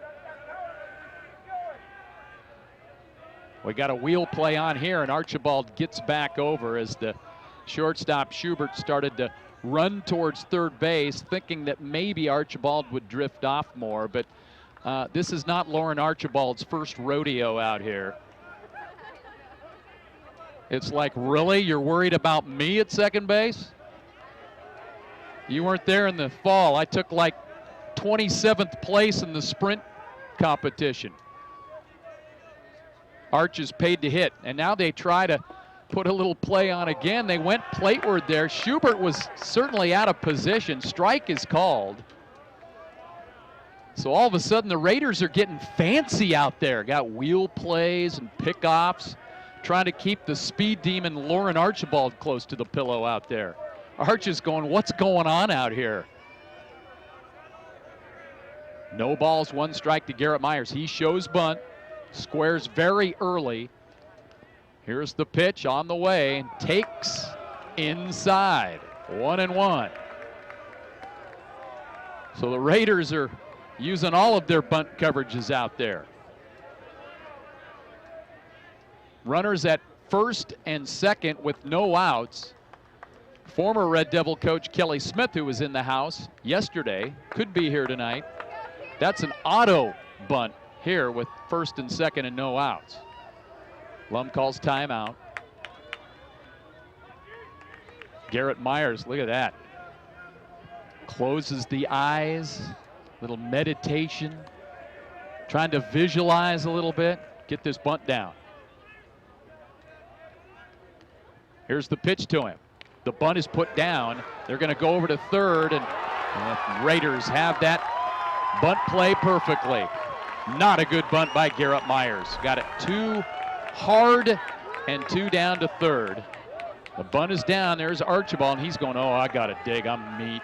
And he does a belly flop down there and takes about half an acre with him. And the Raiders get a big first out at third base on the poor bunt execution.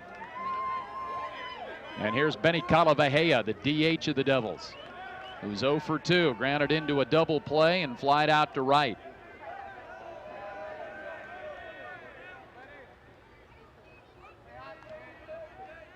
Here's the pitch to Benny. Takes a strike.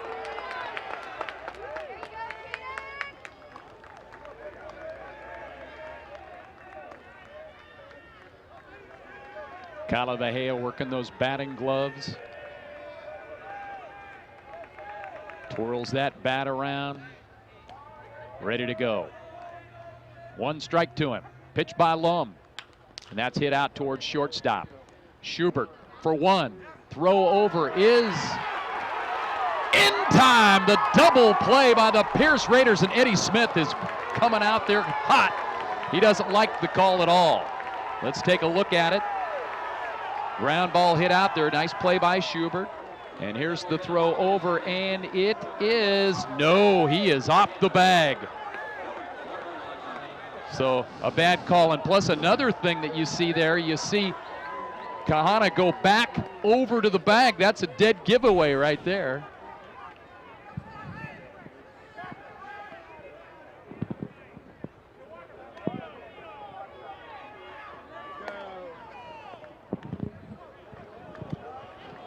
Yeah, his foot came off and he was there. The umpires are going to discuss on this, but when the first baseman, his first reaction was to go back to the bag and tip it again. Well, you might have tipped your hand on there, as Russ Waterman is the umpire in chief, and they'll discuss a little bit and see if maybe somebody else had a look at it over there. We certainly had a look at it. If we can run it again, Chris Garrett, our director, and slow it right down at the very end of it. Yeah, we had a better look at it earlier there, but here we go. Foot. It's close. They're going to call him out and stay with the play. So we continue to have quite a duel here in Longview as we have played 7. And we got ourselves a great scoreless ball game as we're coming back with more in the NWAC Championship Network. As certified jumpers, divers, and survival experts, Special Forces are dropped behind enemy lines to train foreign fighters, carry out covert missions, or prevent future conflicts. These soldiers live for the challenge, highly trained and highly intelligent. Special Forces soldiers are the best of the best.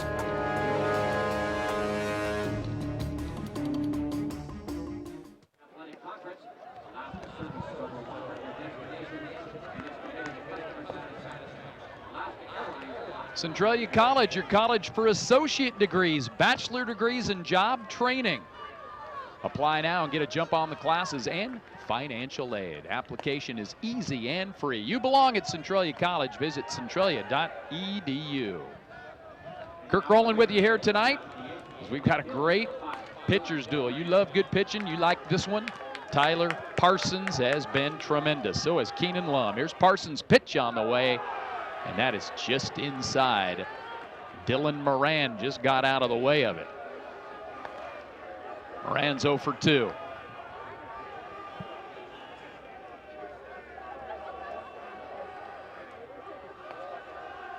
Here's the pitch on the way.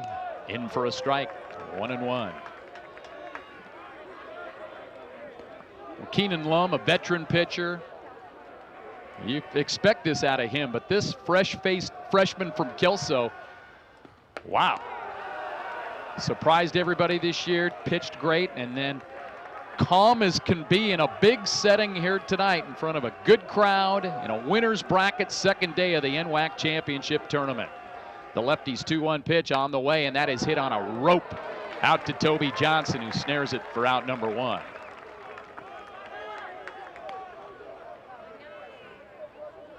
Carter Johnson is the hitter. He's 0 for 2. 23, the Raiders center fielder, Carter Johnson.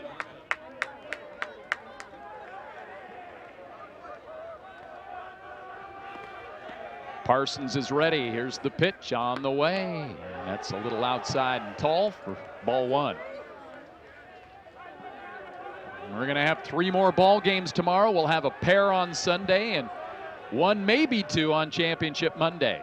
Here's the 1-0. That ball's fouled out of play into the netting that protects the fans in the grandstands here at Story Field.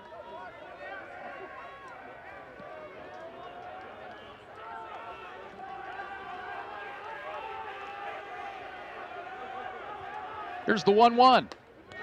Just missed, 2-1.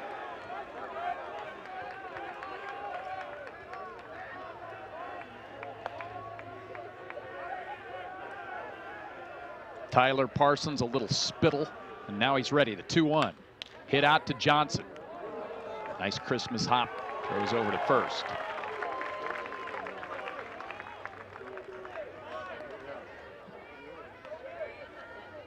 Pierce Raiders will flip their lineup. Gunnar Schubert, leadoff guy. Couple of base hits today.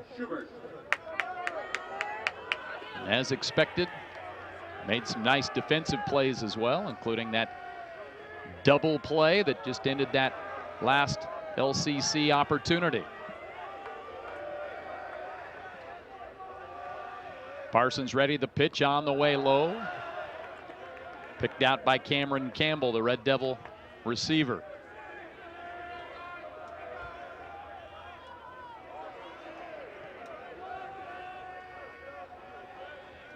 Here's the 1-0.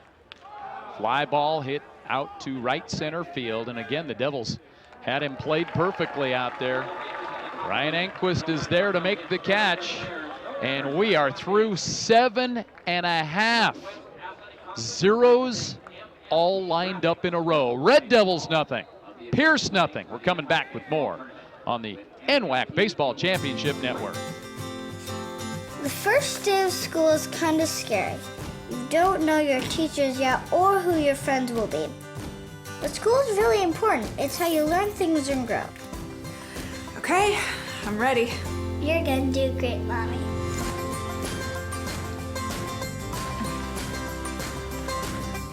For you, for them, Clark College.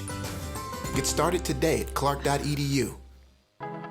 Home is not a building, and it's not some number on a mailbox.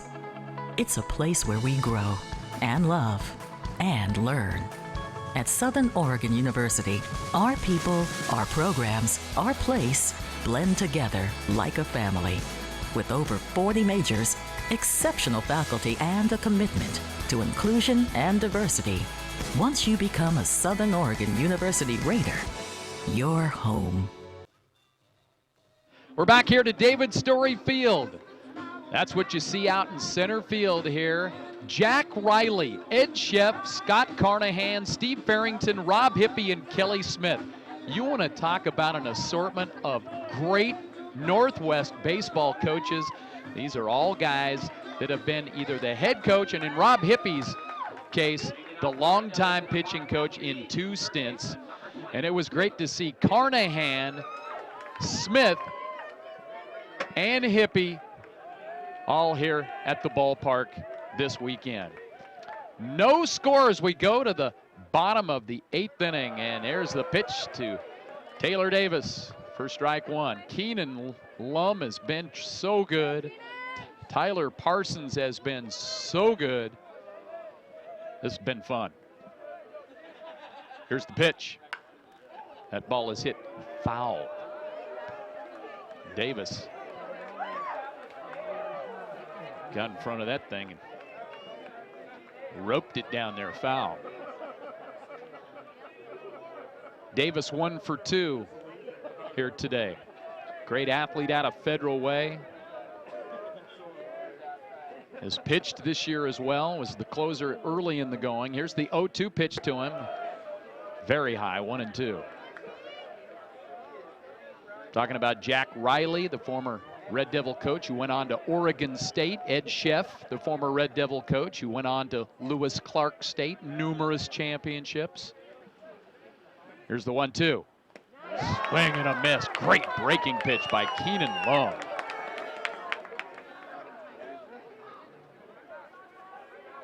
Steve Farrington won multiple championships here at Lower Columbia before he went on to Washington State. Coach Hippie, such a great pitching guru. And Kelly Smith, who won more titles than anyone, as Ryan Enquist gets hit by the pitch.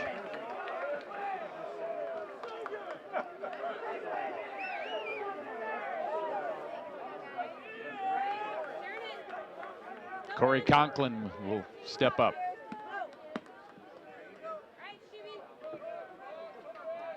That'll bring out the Red Devils shortstop, number 17, Corey Conklin. One out runner at first in this scoreless tie here in the 8th. Here's the pitch on the way to Conklin, inside and low.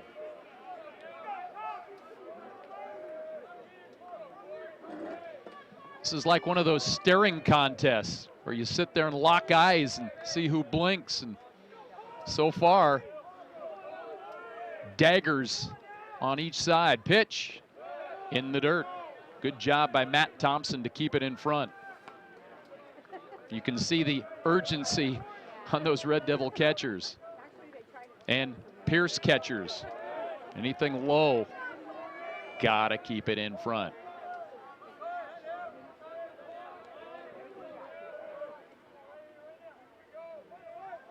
Conk wagging that bat, ready. Here's the pitch to him. Fouls it off. 2 balls and a strike to Corey Conklin.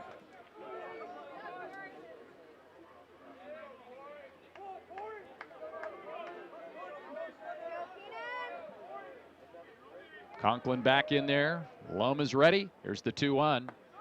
Low ball 3.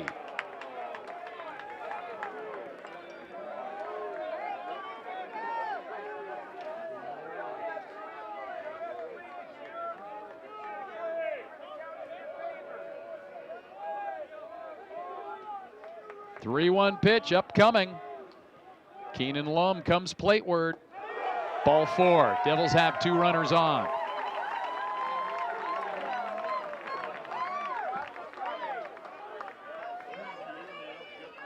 Enquist gets hit. Conklin doesn't have to hit. He walks.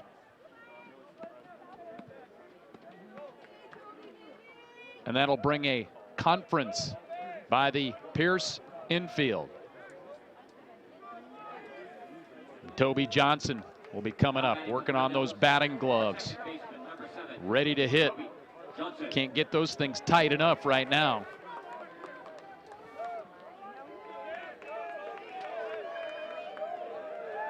An aggressive hitter and a masterful pitcher. This could be a good battle right here. Lefty versus lefty. Lum's pitch on the way to Johnson. Takes it for a strike. You can tell by the way Johnson reacted that he thought, oh man, maybe I should have went all over that. They're gonna get another one.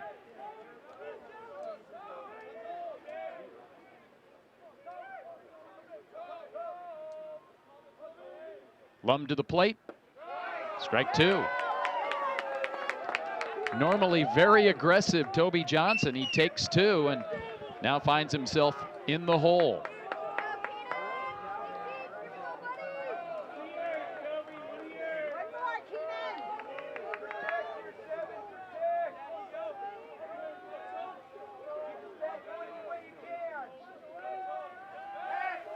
A little look out towards second base. There's tension in this ballpark right now. I need a sawzall.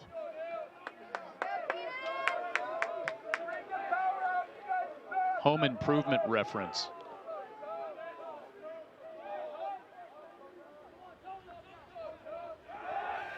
Back over to second base. Here's Ryan Anquist. Anquist, good speed. He would definitely be a candidate to send on a base hit out there.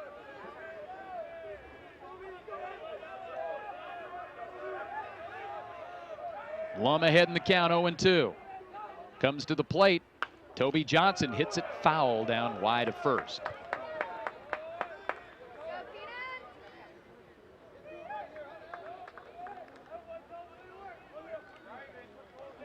Now we've got the Memorial Day weekend for most officially underway now that Friday came. Is there a more non-productive day than the Friday before Memorial Day weekend? And everybody's out of there about noon, or if they can't leave noon, probably not a lot going on. But spending it watching baseball is the way I like to do it here in Longview. The 12th year in a row that Longview has hosted this NWAC College Baseball Championship. Lum trying to finish the deal here against Toby Johnson. The pitch is outside. 1-2 to Toby.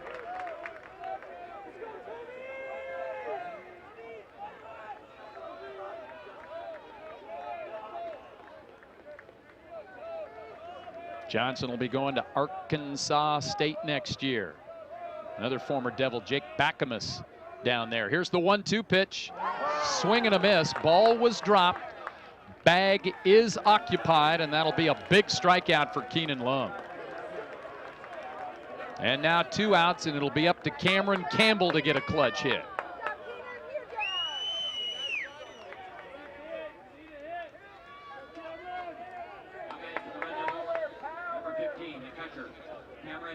Fourth strikeout of the night for Keenan Lum. And there's Cameron. Campbell.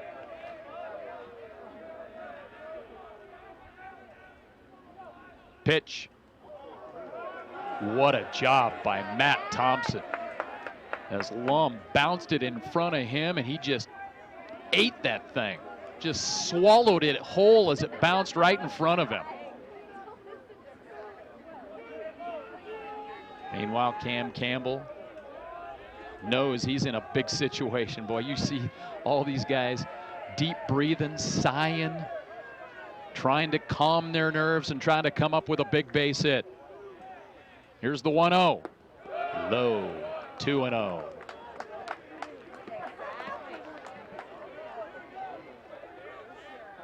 Lauren Archibald would be next, and you know he'd love an opportunity. Campbell with the count in his favor as he's in that right-handed batter's box. Pitch to him. Strike.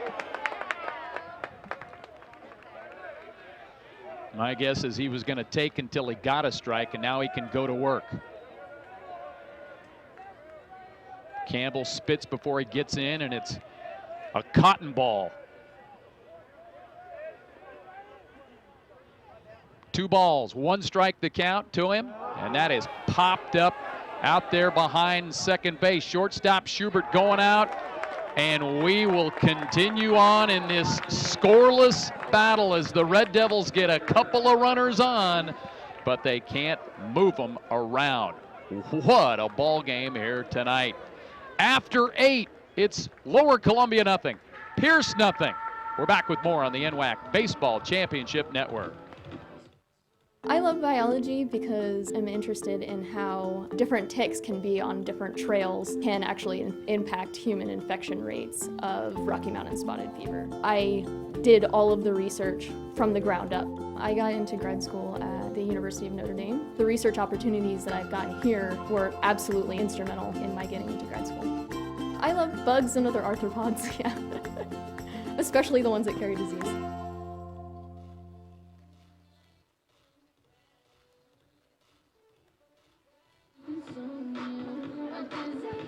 We'd sure like to thank the colleges and universities that have sponsored our broadcast, like the folks at Lynn Benton Community College. They're in Albany, Oregon. You get personalized support, small classes, and you save a little cash. Train for a job, get your bachelor's degree started. Check out the degree partnership they've got with nearby Oregon State University. LBCC, inspired.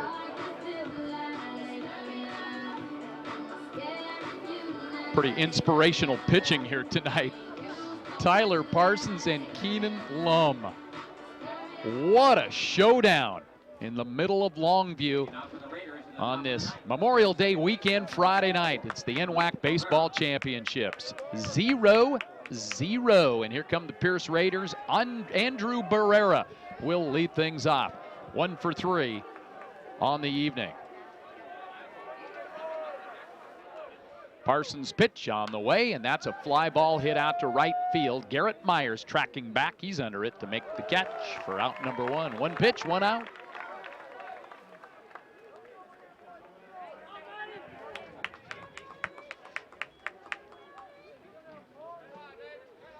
Matt Thompson, the hitter. Tough stretch here for Tyler Parsons.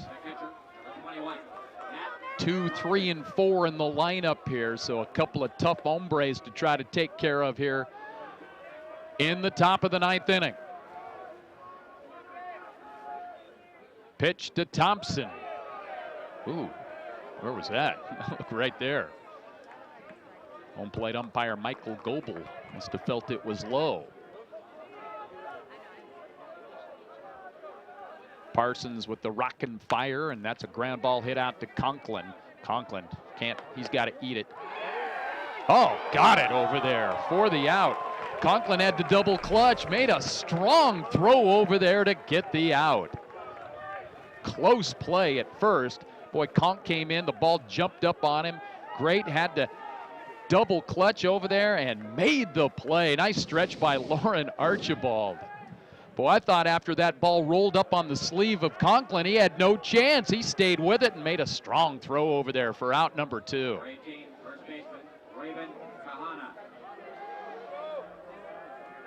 Here's Raven. Pitch. Oh, just threw a frisbee in there. He's throwing that thing off the top of his hand. Here's the 0-1. Popped up and out of play. Behind us. Parsons gets ahead, 0-2. Trying to get out of this frame and get his team back into the dugout with a chance to win it in the bottom of the ninth.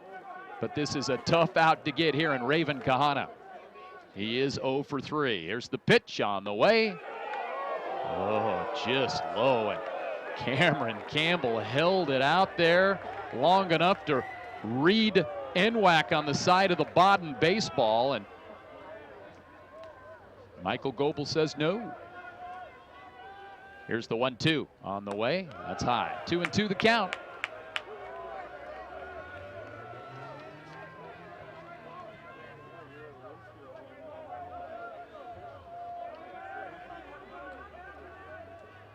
Here's the 2-2 pitch to Kahana. And the count will go full. Devil fans thought he was struck out.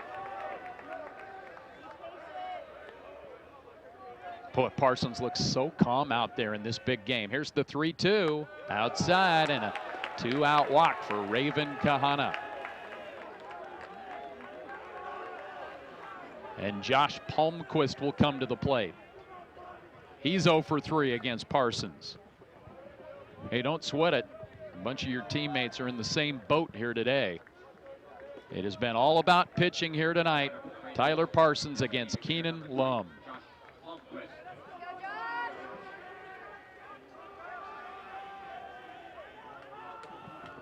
Palmquist out of Vancouver.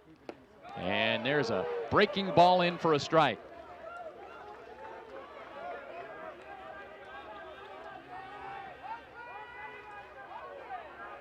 Parsons with a long look to get the sign from Cameron Campbell. Looks over at Kahana. Here's the pitch on the way. Strike 2.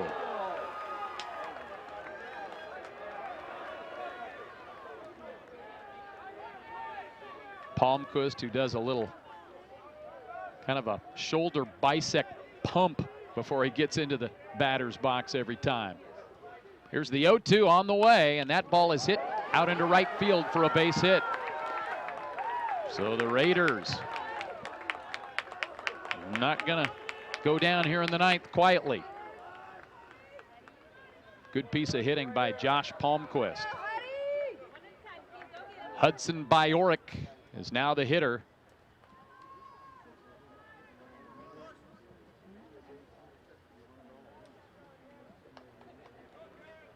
Jacob Phillips, the third base coach, will come in there and talk to his guy. Kahana, not all that fast out there at second base. But we'll see if Coach Phillips is a gambler here to try to see if maybe a base hit will score him. Parsons spins and has a look. No throw.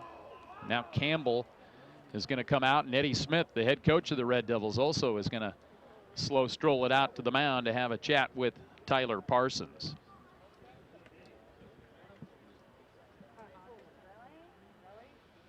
It's been a great outing here for the freshman from Kelso, and Eddie Smith is going to take the baseball away from him in a big spot. What a job by Tyler Parsons. Can't quite get that last out here in the ninth. The Red Devils are going to go to the bullpen. What a game here in this winner's bracket. It's Lower Columbia nothing, Pierce nothing. Pitching change. We'll be back with more in 1 minute.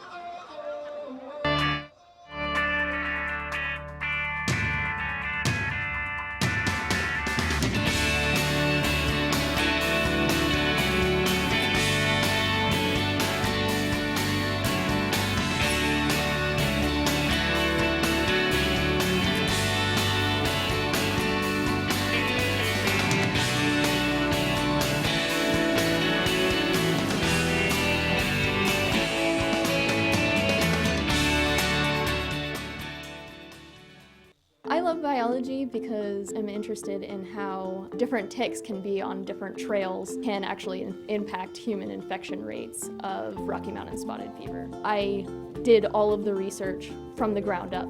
I got into grad school at the University of Notre Dame. The research opportunities that I've gotten here were absolutely instrumental in my getting into grad school. I love bugs and other arthropods, yeah. Especially the ones that carry disease.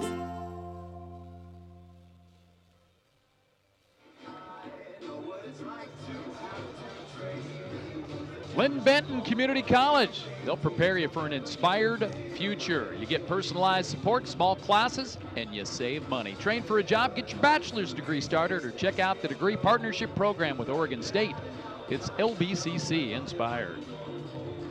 Max Tilton is on in relief of Tyler Parsons. What a line for Parsons. 8 2/3 innings, no runs, 5 hits, 1 walk, 2 strikeouts, and now Max Tilton will come on to try to get the Red Devils back into the dugout to the bottom of the 9th inning. Tilton has been amazing. An ERA of 0.00.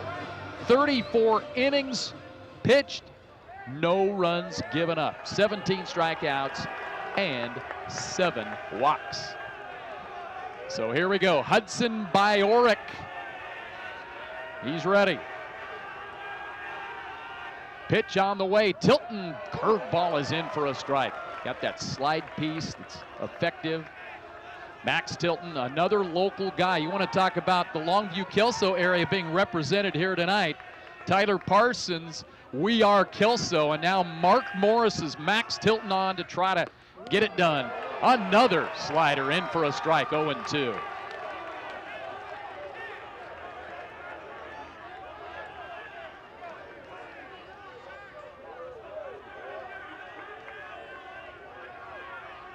Tilton is ready. Here's the 0-2. Tried to expand the zone. Max Tilton takes some time away from his job as the brawny paper towel model. That is some pretty good chin lettuce out there, folks. He's ready. The 1-2 pitch, slider, and that's hit to right field for a base hit. Here comes Kahana. He's going to score as it's bobbled by Garrett in right field, and the Pierce Raiders take the lead 1-0. Clutch base hit for Biorik as he just served it out there to right field, and Myers was going to come in, try to make a do-or-die play. He died with it. Kahana comes around to score, and who blinks first? The Red Devil bullpen blinks first. A 2-out walk, and that's what comes in to give Pierce the 1-0 lead. Of course, Max Tilton's ERA won't get hurt here, but his feelings might, as he was ahead in the count, and that is a great job by Hudson Biorik to get the big base hit. And Eddie Smith is back out to the mound. Nobody warming up out there. He's just trying to settle his club down. Well, the Red Devils had to score a run to win anyway in the bottom of the ninth, so what the heck, now you got to score 2.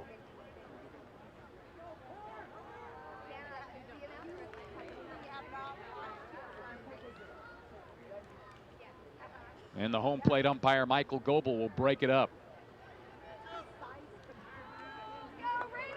Centralia College, your college for associate degrees, bachelor degrees, and job training. Apply now and get a jump on classes. Visit centralia.edu for details. Mac McCarty will step in. The Raiders score first. They lead 1-0 as we are here in the top of the 9th inning. Palmquist is at third. And here's Tilton's pitch, just outside for ball 1.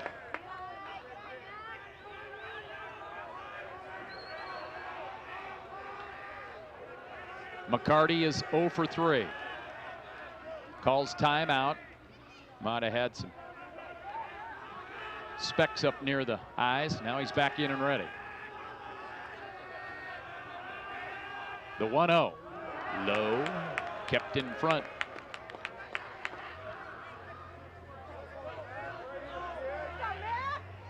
Byorik's at first. He's the hero tonight, along with Keenan Lum, who has pitched 8 innings of shutout ball. Tyler Parsons couldn't get that third out. Awaka now 2 straight base hits, and the Raiders have the lead 1-0. Tilton's ready. The pitch on the way. The slider in for a strike. Boy, that's been an effective pitch for Tilton this year.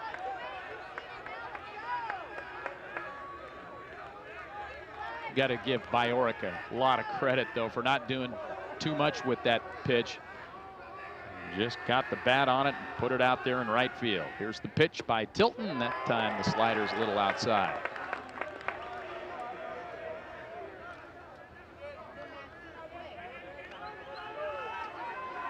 Looking ahead to the Red Devil ninth, Lauren Archibald, Cade Crisco, and Garrett Myers. So they will have some guys that can get it done. Got to get back in the dugout, though. The 3-1 pitch, that's fouled out of play.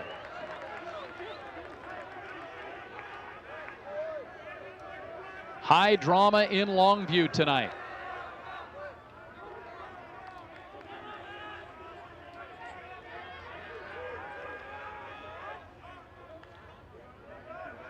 Pierce Raiders trying to snap a 4-game losing streak to Lower Columbia.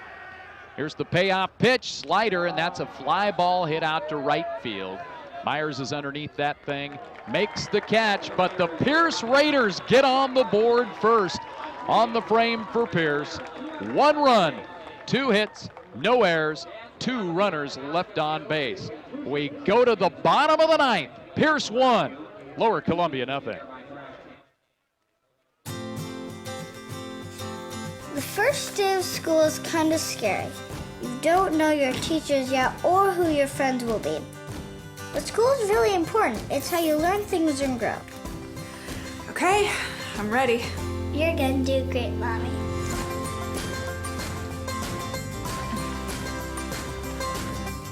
For you, for them, Clark College. Get started today at clark.edu. Home is not a building, and it's not some number on a mailbox. It's a place where we grow and love and learn. At Southern Oregon University, our people, our programs, our place blend together like a family. With over 40 majors, exceptional faculty, and a commitment to inclusion and diversity, once you become a Southern Oregon University Raider, you're home.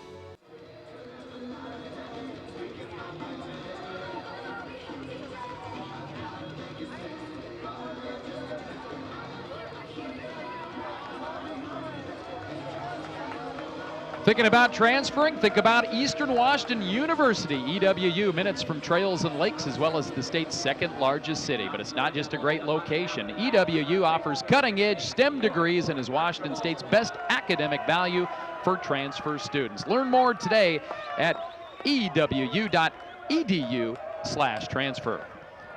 Well, here we go. There's Keenan Lum. There's Lauren Archibald. 1-0 Pierce as they score the game's only run in the top of the 9th. Devils hope to counter or get more. A looping curveball in for a strike.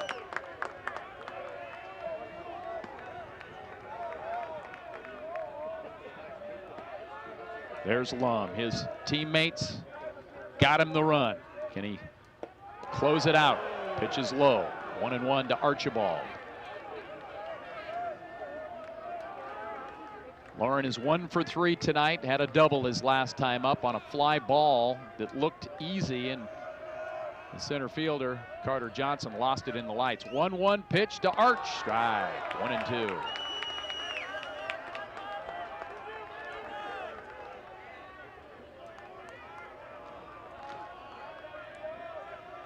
Lauren Archibald does have a game-winning home run to his credit this year.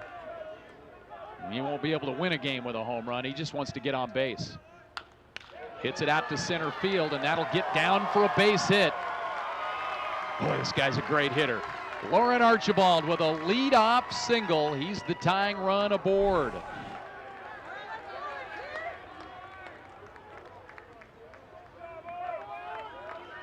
He'll be lifted for a runner. Coming on to run for the Devils will be Justin Hughes, the kid out of Vancouver, one of the backup catchers for the Devils. Cade Crisco now to the plate for LCC. Crisco does have a couple of home runs this year, has 2 triples, 6 doubles. Pitch to Cade. Cade hits a ball deep to left field. That is going back, off the wall. Archibald, he is going to stop at third base. Crisco just missed driving this thing out of here. And the Red Devils have something going. 2 runners in scoring position with no outs. That ball was hit deep, and the Red Devil fans thought maybe it would get out of here, but it just hits the base of the wall out in left center field.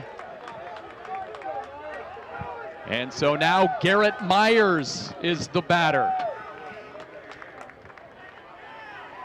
Crisco gave that a long ride out there, hit that thing about 350 out there. And so Keenan Lum all of a sudden gives up back-to-back base hits.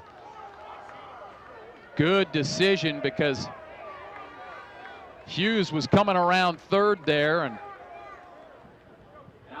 you got to hold him there with no outs. So the tying run 90 feet away with no outs, and now the infield for Pierce will come in because they want to win this ball game right here. Meanwhile, Kevin Davis is going to come out. There has been activity in the Pierce bullpen. And Kevin's on a quick stroll out there, and he'll pick at that rubber a little bit and look right into the eyes of his left-hander Keenan Lum to get a look. He'll get the opinion from his catcher, Matt Thompson. Lum shakes his head and says, "I'm good, coach. I'm ready. I can get out of this." Kevin's kind of fidgeting a little bit out there, and home plate umpire Michael Goebel will break it up. He's going to stay with Keenan Lum. So Justin Hughes, the pinch runner, down at third base, the tying run. And the winning run, Cade Crisco, out at second. No outs.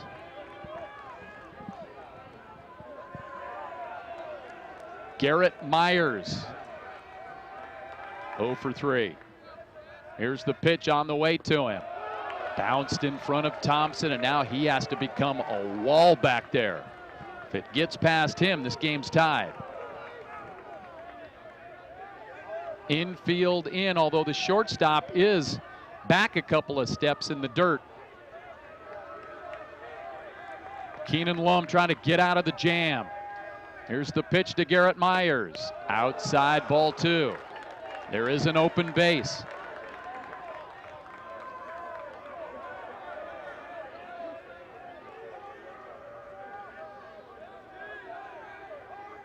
Two balls, no strikes to Garrett Myers. Trying to get a big base hit to potentially win this game. Pierce leads 1-0 here in the bottom of the 9th. Pitch to Myers on the way. Strike right in there. Nice pitch from Keenan Lum.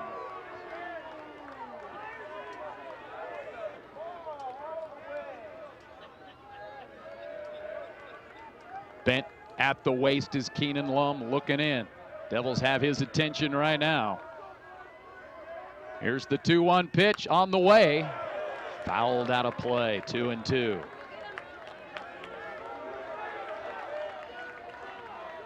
Benny Calavajea on deck for Lower Columbia.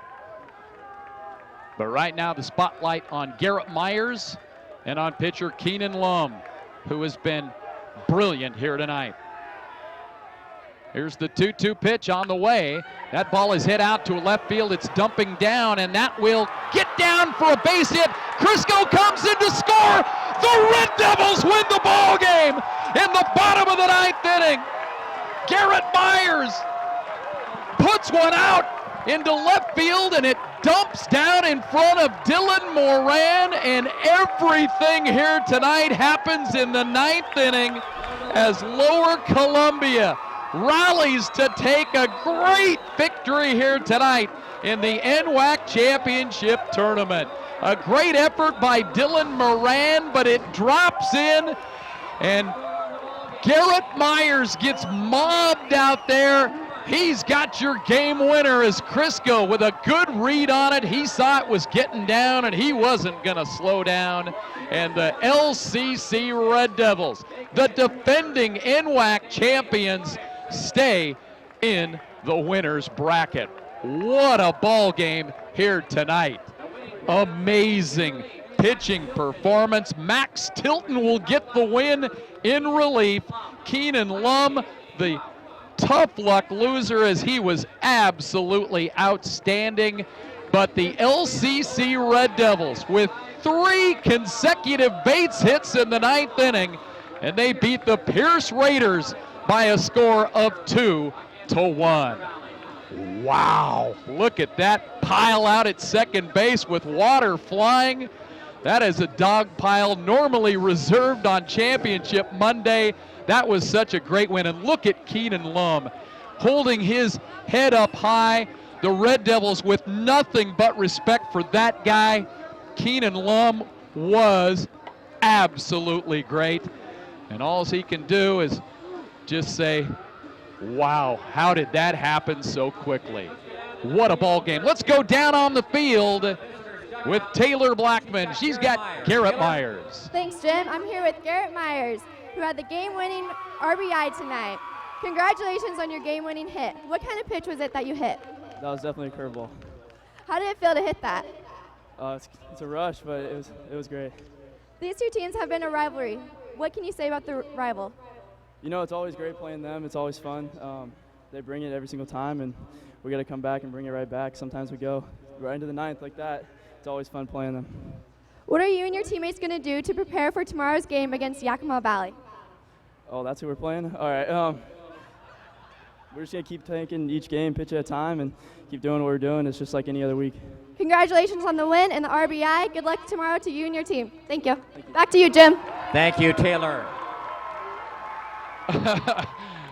Well, that's just darling out there, isn't it? What a ball game tonight here as the Lower Columbia Red Devils get the heroics from Garrett Myers, and they defeat the Pierce Raiders by a score of 2-1. The final line score looks like this. For Lower Columbia, 2 runs, 7 hits, 1 error. For Pierce, 1 run, 6 hits, 2 errors. Again, your winning pitcher is Max Tilton. The losing pitcher is Keenan Lum. What a show tonight by Tyler Parsons and Keenan Lum as they battle each other. 8 innings of scoreless. The Raiders get a huge run in the top of the 9th to take the 1-0 lead, and then all of a sudden the Red Devils with 3 consecutive hits off Keenan Lum and Garrett Myers with the game-winning RBI. Wow. Here's what we've got tomorrow for you, ladies and gentlemen. Our first game at 11:05 will be Bellevue taking on Everett in a loser-out game. Treasure Valley will take on this Pierce team at 2:05, and in the winner's bracket at 5:35, the Yakima Valley Yaks against the Lower Columbia College Red Devils. Would like to thank everybody involved with our broadcast here tonight, all the folks from Topher Vision. Thanks to the KLOG.com folks as well at the studios there, and thanks to you folks for watching. That was quality entertainment. This is Kirk Rowland saying once again our final score, Lower Columbia 2 and Pierce 1. There's your game-winning base hit by Garrett Myers as the Red Devils come away with a thrilling victory here tonight. Have a great weekend, everybody. We'll see you right back here to Story Field on Saturday.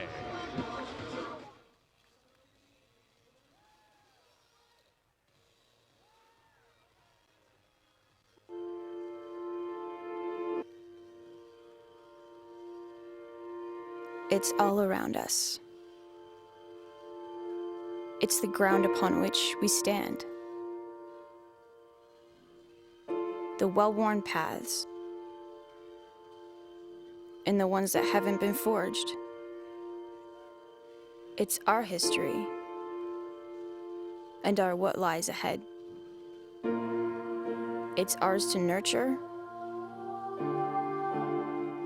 and to protect. We're a force for community and for country. We have the skills to define our future and our nation's future, to make a stand.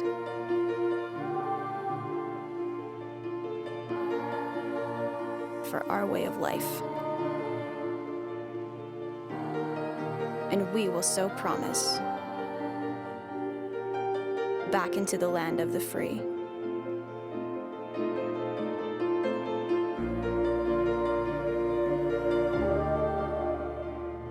Individually, we're trailblazers.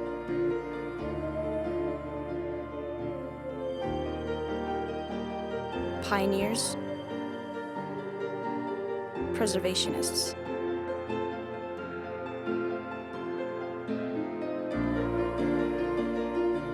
United, we are the keepers of the dream.